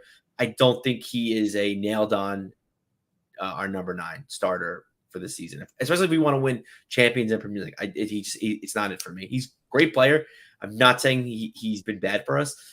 His movement is second to none, but I kind of want someone a little bit better in that 9 role. But yeah, I think he kind of made Arteta think twice about ESR, because ESR's movement is, not the best. He's a goal scorer, but like he's not like I can talk about ESR all day. The thing, I'm gonna take the last word on ESR here. I think the biggest problem for ESR, he was handed the number 10 shirt from Mikel Arteta.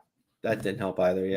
There was an expectation there, I think, that he was going to take a role similar to the number on the shirt and make it his, and injuries completely derailed that. He had the core surgery 2 years ago. Then there was another problem, and I think his biggest problem is his availability. And I think if he's fully healthy for 2 seasons, I think we see a different outcome. No. I think injuries have completely derailed his career here at Arsenal. I am selling him $30 million. I'll bite your hand off. Like James said, you can use the entire amount to buy someone else, and it will suck. I will hate to see him go, but he'll be one of those players that he will give me a reason to watch Fulham when they're playing Brighton, or when they're playing Wolves, or when they're playing Ipswich. I'm going to watch Ipswich Town. Fulham, that there are no other reason than their name is Ipswich. You watch Ipswich because they're called the Tractor Boys. That's badass. James, am I saying it right? Because I know that not every Ipswich, yeah. Okay, it is Ipswich. Yeah. Okay. Ipswich Town, only because if you've ever seen the movie Running Scared with Gregory Hines and Billy Crystal, fantastic movie. But there's a scene where they're in the Jared, you got to watch this movie. But Billy Crystal is in the background while Gregory Hines, they're cops. Gregory Hines is on the phone with their sergeant, and Billy Crystal is in the background, and he's acting like he's watching an episode of Jeopardy. And he goes, "Oh no, the answer was Ipswich clams." Just watch them. It's hilarious. That was so tremendous. funny. It's so funny. You killed it. Anyway, I did kill it. Just like I'm. But yeah, Fulham's turning into Arsenal B squad. So if he does go to somewhere, Fulham's nice. I'll get a Fulham kit with DSR. I don't mind. I like their shirts. See, that's my problem. I don't like their shirts. Moving on. I don't like them black and maroon. Moving on to what I think is another. These are all. We're pretty much at the end here with interesting players. You know what, James? I'm going to piggyback off of the Ethan Winery topic. No one's going to sell him. Are we keeping him or are we loaning him? And James, the things I'll do for ESR if I had to sell Winery, maybe. You never know. No. We're keeping him because that guy's playing games this season. I think if you look at Arteta still really does mold himself like Pep. And if Pep does something 9 times out of 10, Arteta will do it afterwards. So I think like Rico Lewis has been playing for Man City this season, I can see Nwaneri not necessarily playing the same role as Nico Willis, but being, he will have the similar kind of minutes. Because if you remember, that's okay. We were 6-0 up at the time when he come on against West Ham, but even the players made a huge effort to at whatever time they could to give Nwaneri the ball to do something. Like Jorginho was literally telling the other players, give Nwaneri the ball, give Nwaneri the ball, give them. So they trust him enough already at 16 that he's going to be something special. So I think he's going to carry on. Yeah, I would like him. I would like him to see what he does before loaning him out. I want to see what he could do for us first, because you never know. You could have another freak here, much like Saka at the time. Yeah. I'll try again. I know we're pressed for time, so I'll try and be as quick as I can. Manchester United their class of 92, their academy, the player everyone went on about and Sir Alex Ferguson carried on going on about was Nicky Butt. Nicky Butt was the one that they said was the jewel in the crown. Well, he wasn't. Like Giggs, Beckham, Scholesy, they were the ones that were better. For us, it's a guy that you're probably going to touch on in a minute, but it was Reece Nelson. He was the one that everybody always talked about when Arteta was doing some stuff with the academy. Him and Reece Nelson were like that. They were inseparable. But Saka was the jewel in the crown. So again, the academy that we've got at the moment, it's not necessarily been Nwaneri that's been talked about the most, but he looks like he's going to be the one that's going to be promoted in. So yeah, I think he's going to get serious minutes. Very good point. Jared, go ahead. Yeah, I'm in the same mind as James. Nwaneri, I want him to stay with Arsenal, stay with the first team, and take the limited minutes that are there. Again, I don't think it's going to be a lot. It's not going to be significant to start out, but there's no question the talent's there. And in the little bits we saw of him last year, he's just extraordinarily calm on the ball for a 16-year-old playing with grown men. I mean, he just moves. He's very smooth. He just seems relatively unbothered by the defenders. And it'll be a step up. I'm sure if he starts having some level of success in any game, he's going to see the physical side of the Premier League really quickly as people try and, knock him off his game a bit. But that's part of learning and part of growing as a player. I mean, we still now, Saka's a superstar, and we still complain about how rough he's played against because people have trouble stopping him. So like James, if there's a chance to get him any minutes and just stay within that first team group, and I'm a big believer that there's value in being in those first team practices and being in the dressing room before the game, at halftime, after the game, and just learning from everyone else that's there. So he's one I wouldn't even consider loaning. I don't expect Arsenal to look for a loan for him because I think there's going to be a spot towards the end of the bench for him this season where we're going to get to see him from time to time. Yeah. I was actually going to say loan him because I want him to play. But considering the way that Ryan has talked about, and it's a good point, that maybe he goes somewhere, doesn't play the same role or the same style that Arteta wants him to play. And what Jared and James, what you have both just said, you've completely changed my mind. I keep him and I want him to play. I want him to play in those early cup matches where, we might play against a Derby County or something like that. I would say Ipswich Town, but they're in the league now. But no, you guys have changed my mind. I was going to say, look, I just want him to go somewhere and play, bulk up a little bit and come back. But the three of you at one point in time or another have changed my mind about him. So I'm keeping him. I agree. Ryan, go ahead. I'm keeping him, but depending on how the season turns out, I think I'm going to loan him in January. I know it's against exactly what I said about Arteta, how he wants to mold him. But I think the minutes are in the beginning of the season. So I think he's going to, for me, it's about minutes. Can he hang? What's he doing?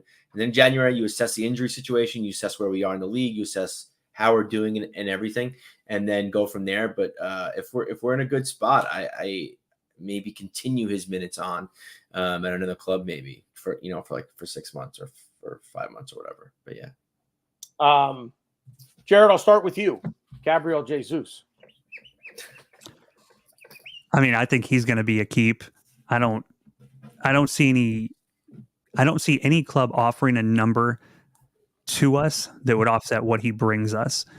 With the injury record, I think that would just diminish his transfer value so much. I don't think anyone would offer anything that would be worth taking, because when you look at all of the metrics in terms of where he is on a number of different things, when he's on the pitch, he's very, very good and he's very effective.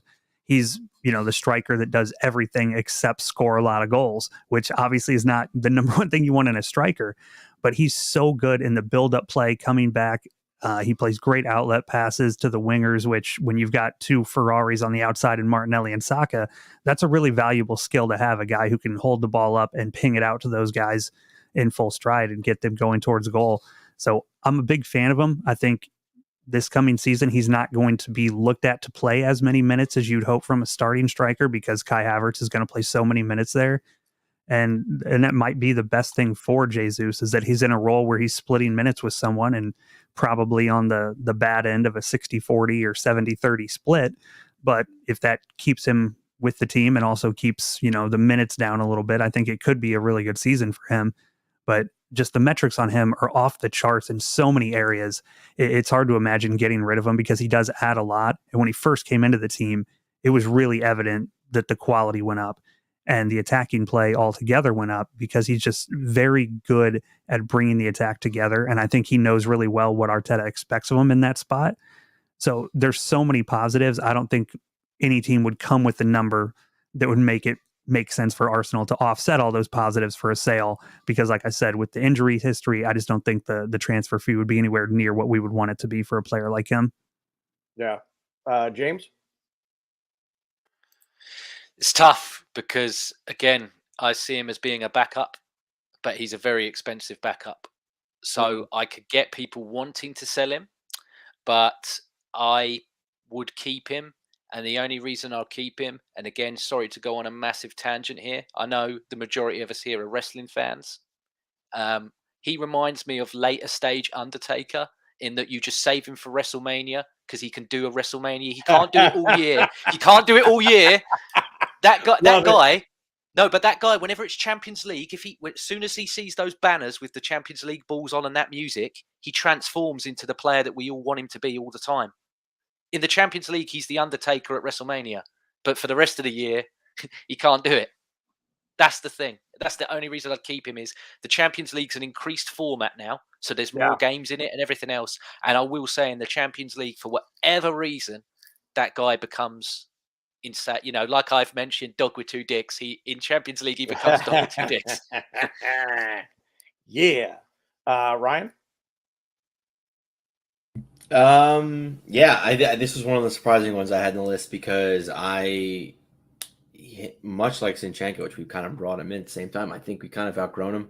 I also think, and kind of looking to another player because I've been selling everybody, but I think Reece Nelson can do his job. Is he as ferocious as Jesus? No, but he could play. And the thing we're looking for is looking for a backup for Saka. And there's talk that maybe Jesus' time at the 9 is over. Because Kai Havertz kind of evolved it, never revolutionized it. He could play backup for Saka. He could play on the left. I'd rather have Reece Nelson there. Is he as good? No, I understand that. I just his injuries, and I don't think he's going to be back to the same player that we had him for Champions League and seasons prior.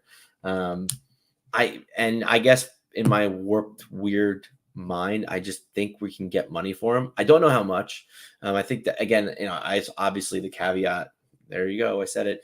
For a lot of these players, is how much money can you get for him?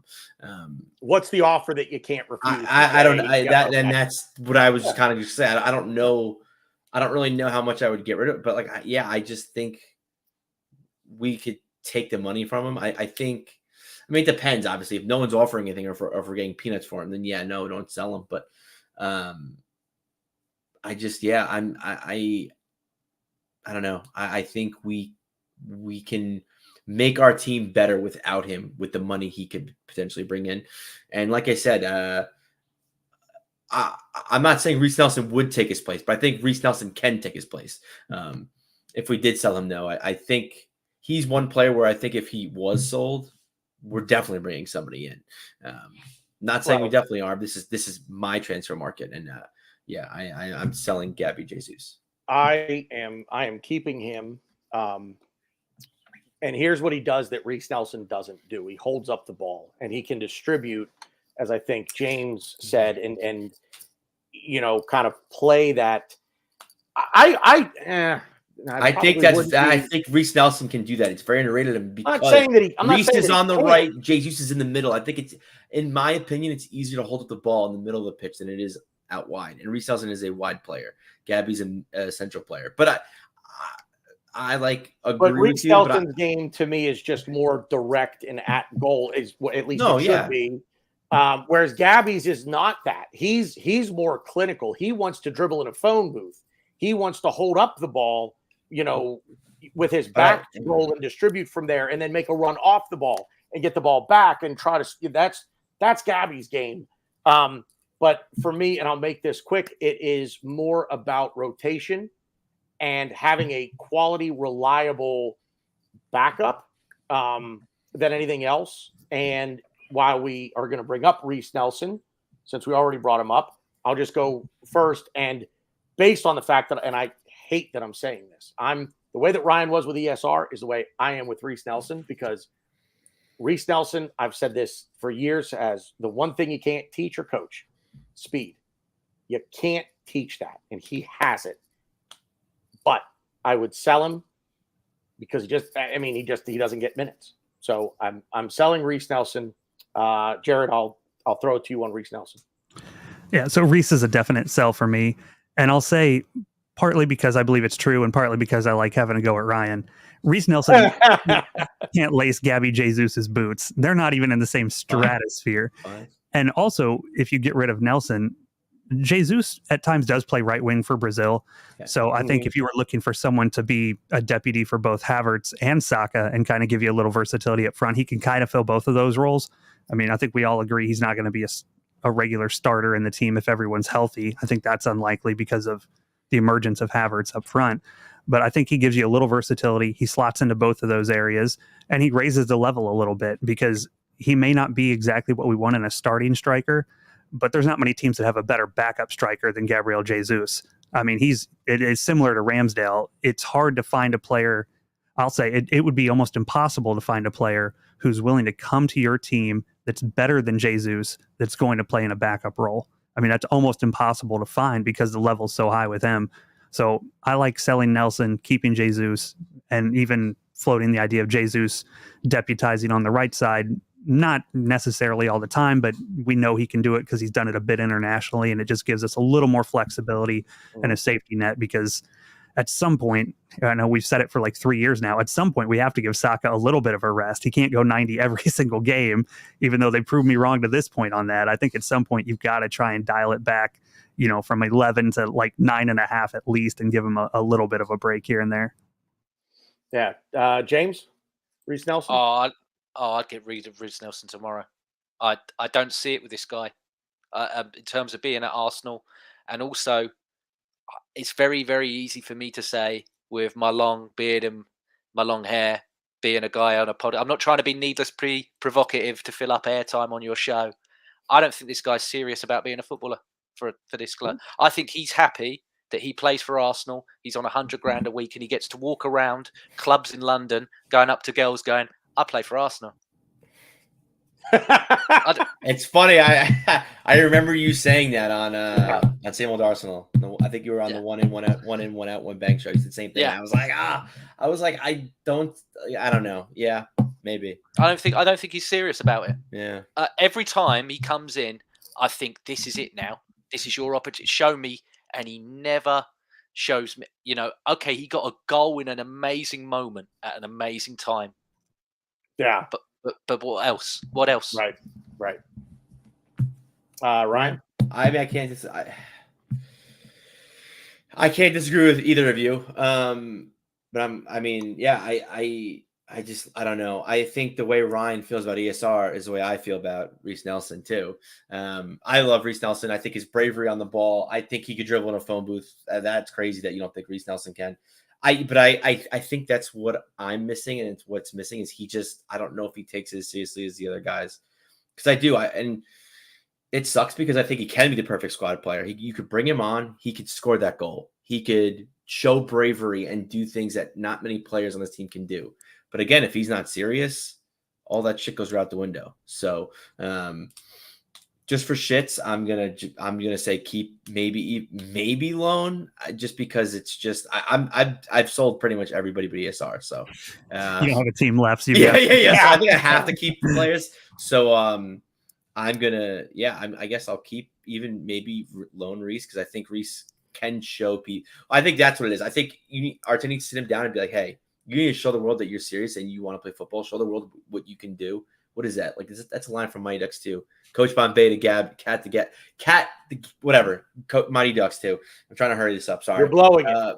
No, I know, but I'm going to quickly say, okay, raise your hand if we shouldn't sell Eddie, because I think we're done with Eddie. I don't think we need to talk about Eddie. You're kind of stealing my thunder there. We're selling him. That's it. Done. He's gone. There's nothing to talk about. Anybody disagree with selling Eddie? No, cool. Awesome. Yeah. So, Jared, I'll give you the first word on the last guy, and I know you need to dip out. So, by all means, take your last word after this, but Leandro Trossard, there have been some rumblings that he might be in the window. That's crazy to me. I don't see any. Outside of him coming out and saying, I hate it here, I'm not playing for this team, there's no chance I'm letting Trossard leave.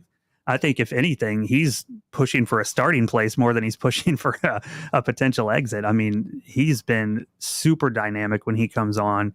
He scores goals. He does everything.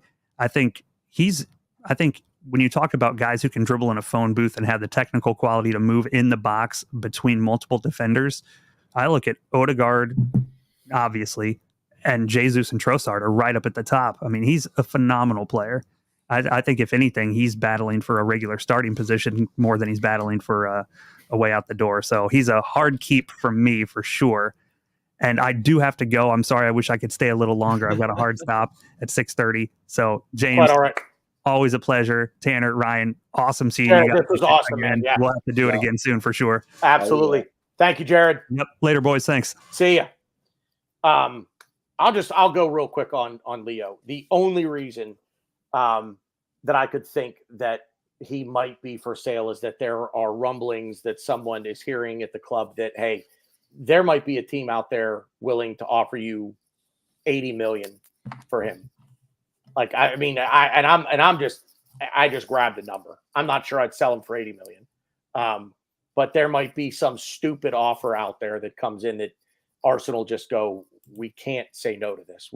The players that we could buy for the money that we're going to generate in a sale of Leandro Trossard is insane. We can buy 3 players who are going to be Leandro Trossard in 2 or 3 years for the money that we're going to get selling him. I don't know. That would be the only reason that I would look at selling Leandro Trossard. Everything Jared just said. He's dynamic. He's pushing to be the starting left winger of this team. The problem is, if there is one, is that he seems to be that super sub when he comes off the bench. That's when he shines. We give him the start. We hand him a start, and all of a sudden it's like, I forgot how to football. I saw that from him a couple of times last year where we're like, oh, Leo's starting on the left wing, and then he's invisible. So I'm not selling Leandro Trossard unless it's an offer that I just absolutely can't say no to. James? For me, even Lee Gunner likes Trossard, man. So I don't know. I don't know who wants to sell it. I don't know who these guys who want to sell this guy are. I think Leo's got some naked pictures of Lee Gunner. That's what I think that is. I mean, this guy, right? Even though for me, like you've just said a minute ago, if an offer of more than what we spent for him comes in, I would consider it because the guy's going to be 30 in December. So you are never going to make that money ever again. So I do law of averages: cash when it's high, keep when it's low. Sure. Yeah. But never in a million years would I sell that guy. I'm not sure, James. I'll tell you what, man. I'm not sure. I mean, we 27 million. Yeah, sound about right. Yeah. I'm not 25, 27. Yeah. I'm not sure I would sell him for double that. Forget the idea of getting what we paid for him. I'm not sure I'd sell him for double that. Yeah. I think in a couple of years, I think maybe this season and then the 25-26 season would maybe be his last. And I think if he continues to play the way that he has, I think at the end of 2 seasons from now, you would be talking about maybe 20 million, maybe 17 to 20. And I would take a little less. Jared said earlier about Jesus, you're not going to get the money for him that would offset what he's going to do for us. And I don't think anyone would offer stupid money like that for Leandro Trossard. Agreed. But 30 million would not get it done for me. The thing is as well, if we're going off what we've all said in this show, we're gutting a lot of, even though some of them are young, there are a lot of experienced players. That Trossard for me is the classic again, another British football cliche. He's a man in a group of boys. So I wouldn't remove in terms of him and Jesus, they're the 2 men in a group of boys of that front line. Well, Havertz as well as a man. I'll give you that. Yeah, Mhm. he's a very big man, actually, 6'4" of man. Yeah, But yeah. yeah. We got a lot of. I think I know you didn't want to do buys, Ryan. So apologies, but I think what we're going to buy is going to be young. So Yeah.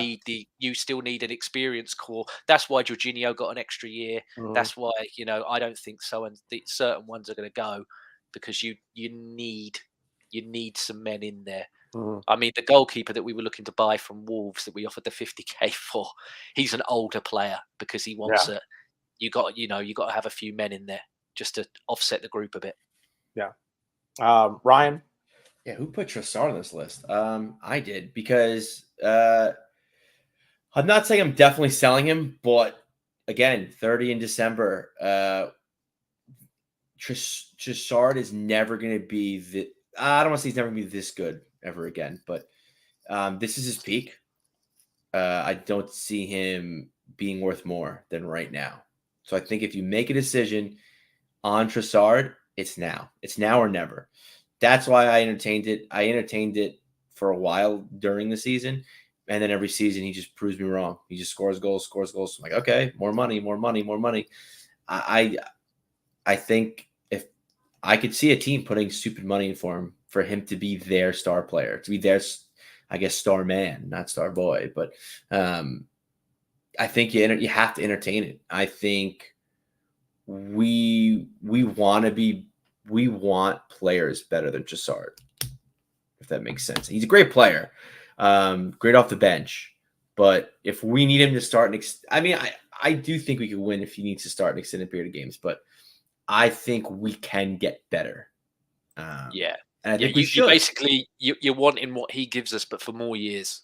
Yeah, and Yeah.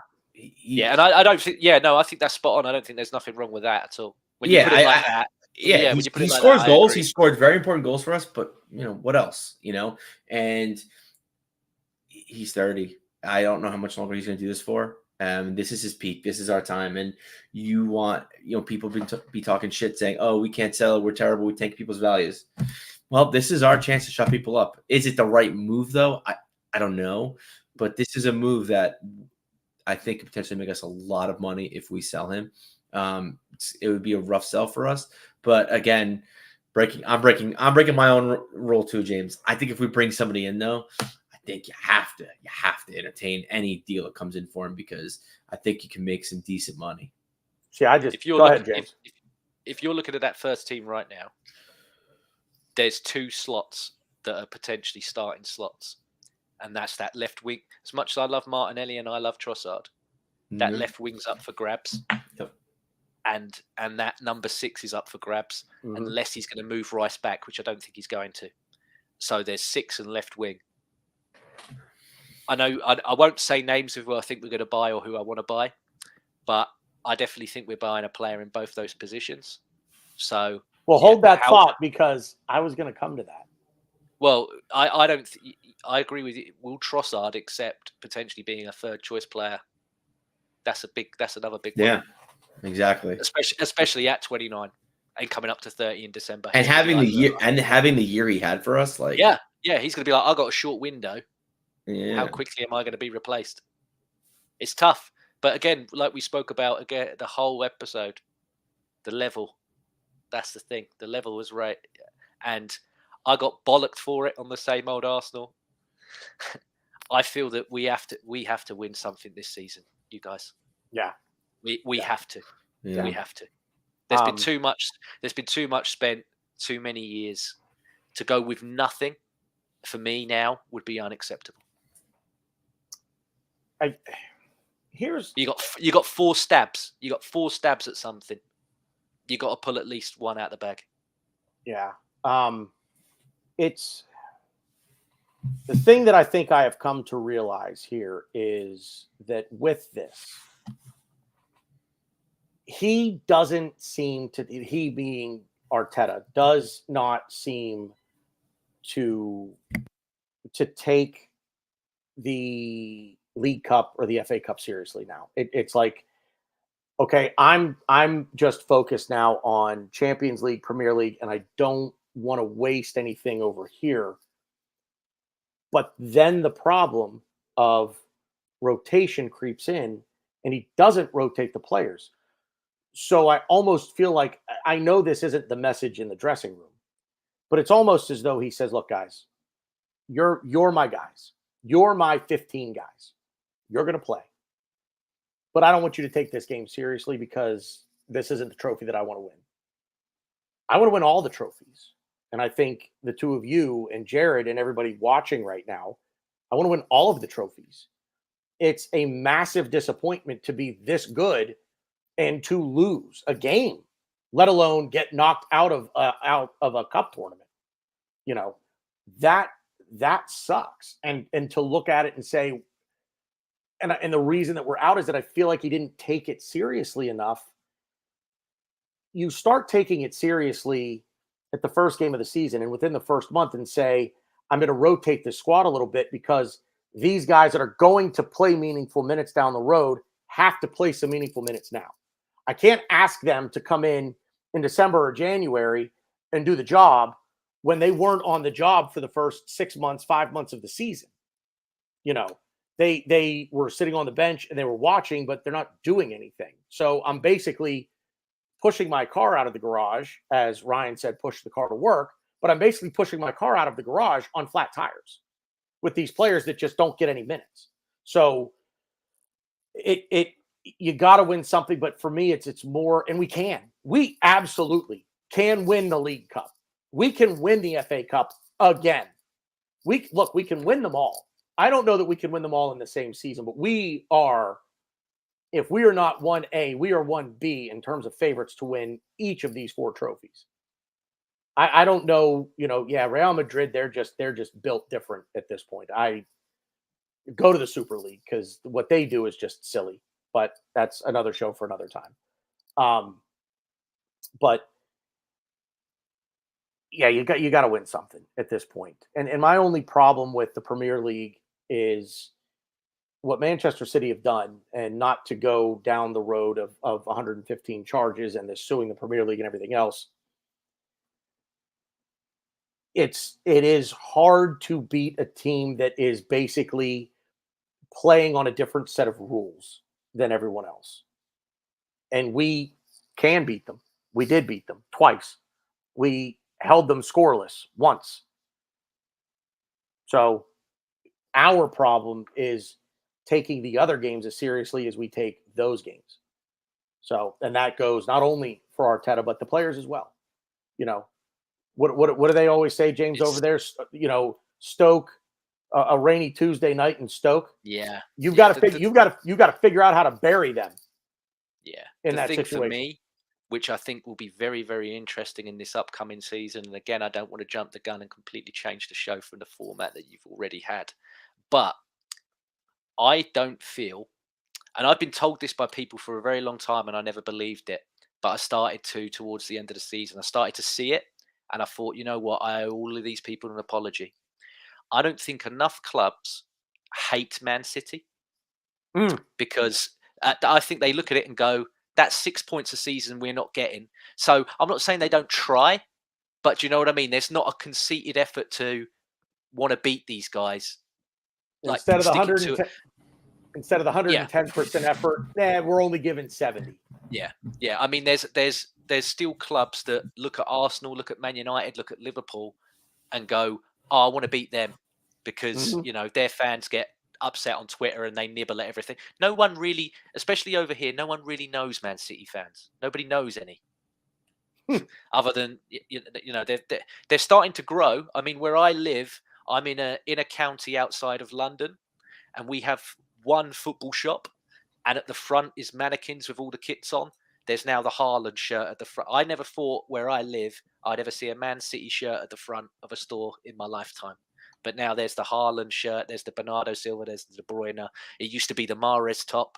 So that is happening. So they are what Manchester United used to be in the 90s down here and the early 2000s is what Man City's becoming now, which makes me laugh because I'm like, yeah, you're becoming everything you used to say you hate. Yeah.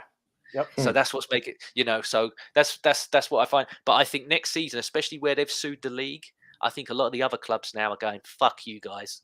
Yeah. And it's like by hook or crook, yeah, we're going to try and beat you next season. Like, even if we, how teams used to be like, just kick Arsenal to bits. I think teams next season are going to be like, just stick it up, Man City. Like, literally, from the first second of the game, bang into somebody. That's what you're dealing with for the rest of the game. I was just going to say, I don't really even want to see someone try to beat them. I want to see them. I want other teams to put in the shift to let City know that they're there. Yeah. I mean, they're the best in the world at being comfortable in the uncomfortable, but I want to see more people make them uncomfortable. I will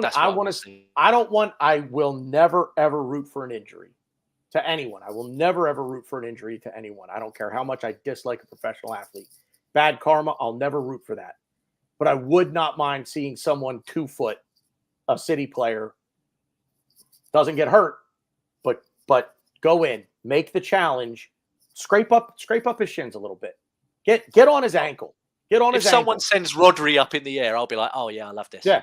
I'm perfectly content with what, you know what?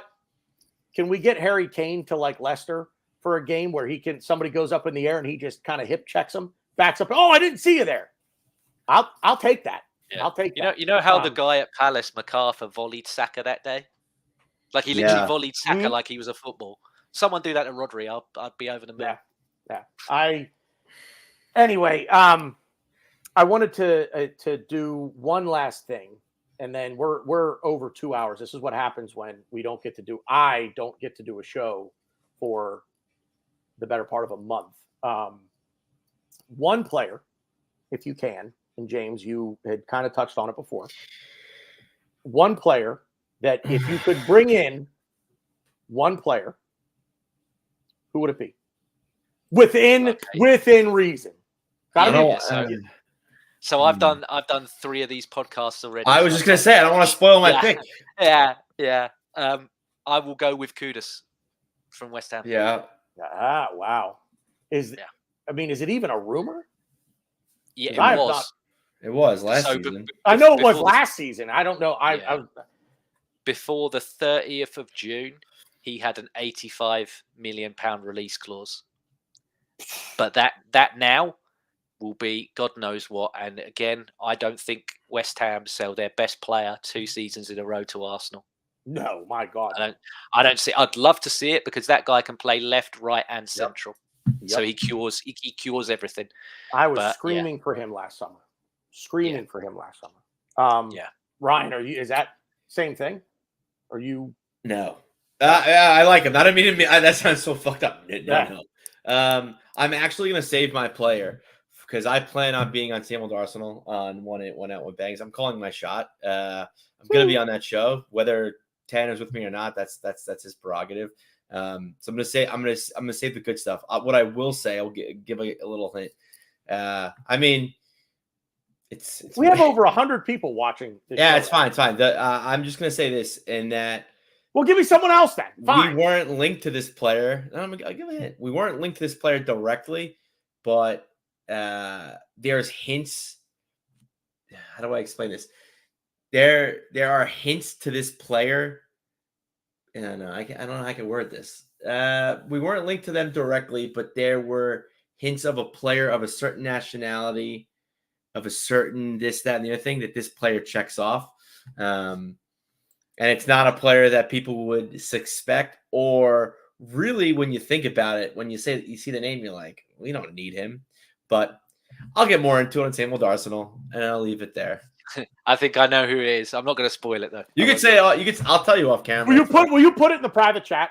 I'll tell you when the show ends, or I want to have James guess. I will not. I will not ruin your surprise. I don't have a guess. I am clueless. Let's see. You're very close, James, but no. That's not who it is.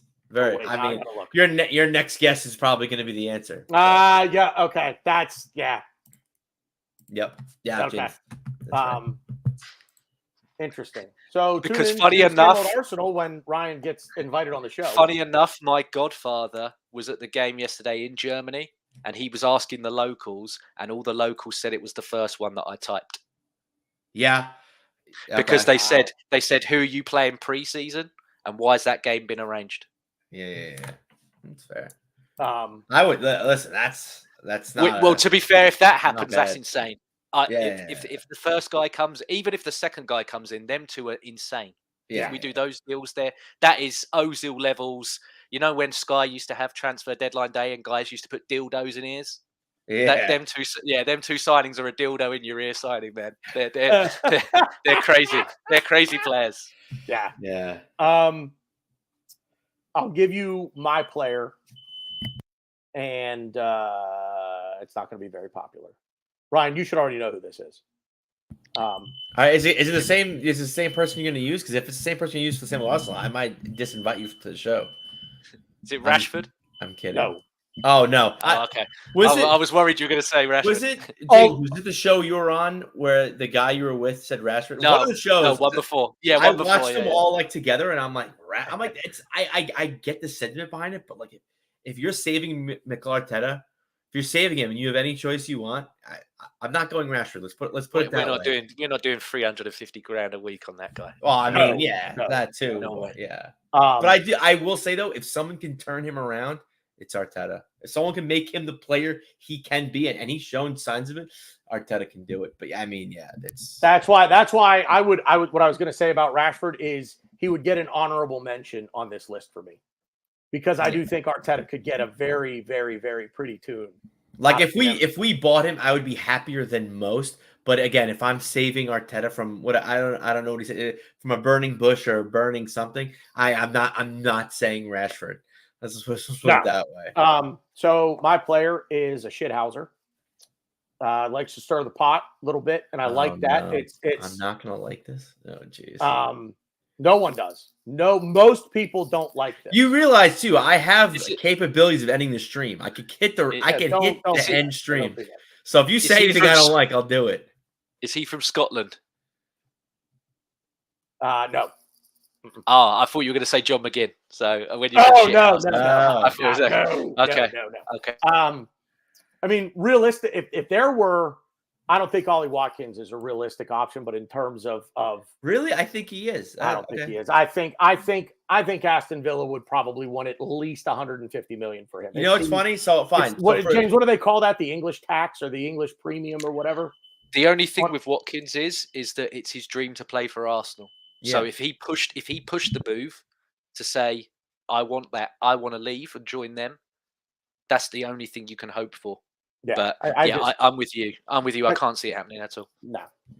If you guys want a name for the show, I'm gonna give Ollie Watkins, because out of all the strikers that we're linked with and stuff, he's to me is the best fit for. I mean, besides Erling Haaland, but obviously I think Watkins is more realistic than Erling Haaland. But yeah, and again with Watkins, he can play right and left. Yeah, exactly. He's got assists in him. He's got goals in him. Everyone, everyone wants Isak. I want Watkins over Isak. I want Watkins over Tony. Not getting Sesko. With Sesko signing the new deal, I don't think. Who's your player? He fits a role that we need, and every Arsenal fan hates him. I was. I know who you're gonna say. Fuck you. Nope. We always buy it. Is it Mudryk? No. No. It's BG. Bruno Guimaraes. BG. Yeah. Oh God. Nope. Here's the thing. Listen. Here's the thing. Everybody, James. I don't know what other sports you watch besides football. If there are any American sports that you watch, there's always a player I feel like you look at and you say, I fucking hate that dude, but damn it, I'd love him to play for my team. Nope. That's Bruno Guimaraes. Nope.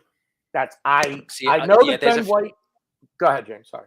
No, there's a few players that I watch that I feel that about, but Bruno is not one of them. I look at him as a player and I think to myself, boy, oh boy, put him at the 6. I mean, a midfield of Odegaard, Declan Rice, and Bruno Guimaraes, game over. How about this? Yeah. If we gave him the Men in Black treatment, where we zapped his brain, or gave him a partial lobotomy, yeah, that's fine. He's such a dickhead. I don't like. I love it. Ben White's a fun dickhead. Bruno Guimaraes is just he's a mean drunk. That's fine. That's fine. What do you mean? That's not fine. I don't want a mean drunk on my team. Ben White's the happy. He makes Xhaka look like Mother Teresa. I don't want him. That's fine. That's fine. I would I would take Crazy. Bruno Guimaraes in a heartbeat. I'm sure you In would. a heartbeat. I wanted him from Lyon before he went to Newcastle. I wanted him. I would. 60 million. Here you go. Because that dude could be the difference. That dude could be the difference in beating Bayern last year. That dude could be the difference in winning a game that you just look at and you're like, they're not going to win. They're not going to win. Yeah. But why they don't win, why the other team that we're playing, why they don't win is because Bruno Guimaraes stuck a forearm into the small of someone's back. Bruno Guimaraes stirred the fucking pot, got that team off their game, and then somehow we capitalized. He's another one that he had an early clause and nobody triggered it, and that baffles me. No one else triggered it. That's the only, because I get it and I understand, but that's the only. I'm like, we could have had Ramirez now. Yeah. So I don't. So I that's where I'm like, well, what stopped? What was it that's? Because again, we normally go 9 times out of 10 we go back for players that we've been previously linked with. Mm-hmm. And he was linked, like you said, he was linked heavy. I was watching Leon at the time because of how badly he was linked. But I was saying to people, he's a good player, but there's this other one called Paqueta that I want at Arsenal instead. I was more impressed with Paqueta at the time. I thought I was like, this guy is wow. I was like, as much as I like Guimaraes, I'd rather have this Paqueta guy. But he's basically fucked it for himself now. So he could be playing out where you guys are because he's going to be banned from Europe. So he's either going to go MLS or he's going to go back to Brazil because he screwed it big time. It's been a good show. We've shared some laughs. Join us next week where we're going to have Albert Einstein. Wait, what's that? He's dead. No, we'll try to get him anyway. Cubs win. Sorry. My Will Ferrell what is. What the fuck are you talking about? Harry Carey. If you've never seen it, look up the Saturday Night Live skit where Will Ferrell plays Harry Carey and he does a bit with Jeff Goldblum. It's tremendous. All right. But no, in all seriousness, great show. A long one, but we had a lot to get to today. It feels good to be back and doing this. And hopefully we're a bit more regular now. Ryan and I will be talking about show ideas, running things by James to see, when he can jump on with us. Hopefully Jared will jump on again in the very, very near future with us. James, I'm going to give you guys both a final word. Anything at all you want to throw out there for a final word, and then we'll say our goodbyes and get out of here. Yeah, just thank you very much for having me on. Really appreciate it. And hopefully I'll get back with you guys next season. Sorry. God, getting tired now. It's nearly 1 a.m. But much appreciated. Oh, yeah, you don't live around here. I forgot about that. Man. Much appreciated, guys. And just, the cliche from Mr. Josh, be excited. Because things are going to, like Jared said in the show, there's going to be a domino effect that's going to kick everything off. And once this finishes on Sunday, once that Euro's finished, obviously Copa America finishes a bit later on, you'll start seeing stuff happening. Yeah, for sure. Ryan, final word? It was fun. 2 hours. This 2 hours did fly by. I when we were talking about Rams, I'm like, oh my god. But I mean, it flew. 5 weeks till kickoff for the Premier League season for Arsenal. So hopefully that's at least. I want to do at least 3 or 4 more shows before we kick off. At least one a week, maybe we'll see. But yeah, I'm 5 weeks. Yeah, 5 weeks. Well, I think I didn't count this week, so like after this week ends, so like from Saturday, it's 5 weeks. Yeah. But yeah, so I'm excited to I get, like you said, we have some ideas down the pipeline. Hopefully, we'll do some shows on and get ready for the season and start prepping. And there's also an interesting idea that I have not yet even ran by Tanner that is in the pipeline, and hopefully we can get it kicked off soon. And I'm actually pretty excited about it. So stay tuned. All right. Thank you, everyone watching live. If you have made it this far on the replay, thank you very much. That is very kind of you. Bronx Gunner, Matthew DeSouza, Gary was in there. Mikey Hers, the spirit animal of the show. Daniel Shaw jumped in there as well. Dublin Gooner, thank you for everything there. The comic relief for sure. yeah, everybody watching on YouTube, please drop a like on the video. Click the subscribe button if you're not already subscribed. Do us a big favor there and start boosting those numbers as well. Thank you, everyone who was listening on X, watching/listening on X. About 112 of you are checking us out right now, so we greatly appreciate that, guys. Thank you all very much. Hopefully, you've had an enjoyable summer thus far, and that does nothing but continue for you. We will be back very soon. Stay tuned to the socials as to when we'll have our next show. Hopefully sometime next week. Ryan and I will get details ironed out. Thank you to James, as always, LL Cool James, for coming on. The X handle is right there. Make sure you're following him. Jared at JC_AFC on X for him as well. Make sure you guys give him a follow. And yeah, hopefully we are back next week with some new content. It's been good footy talk. We'll see you out there.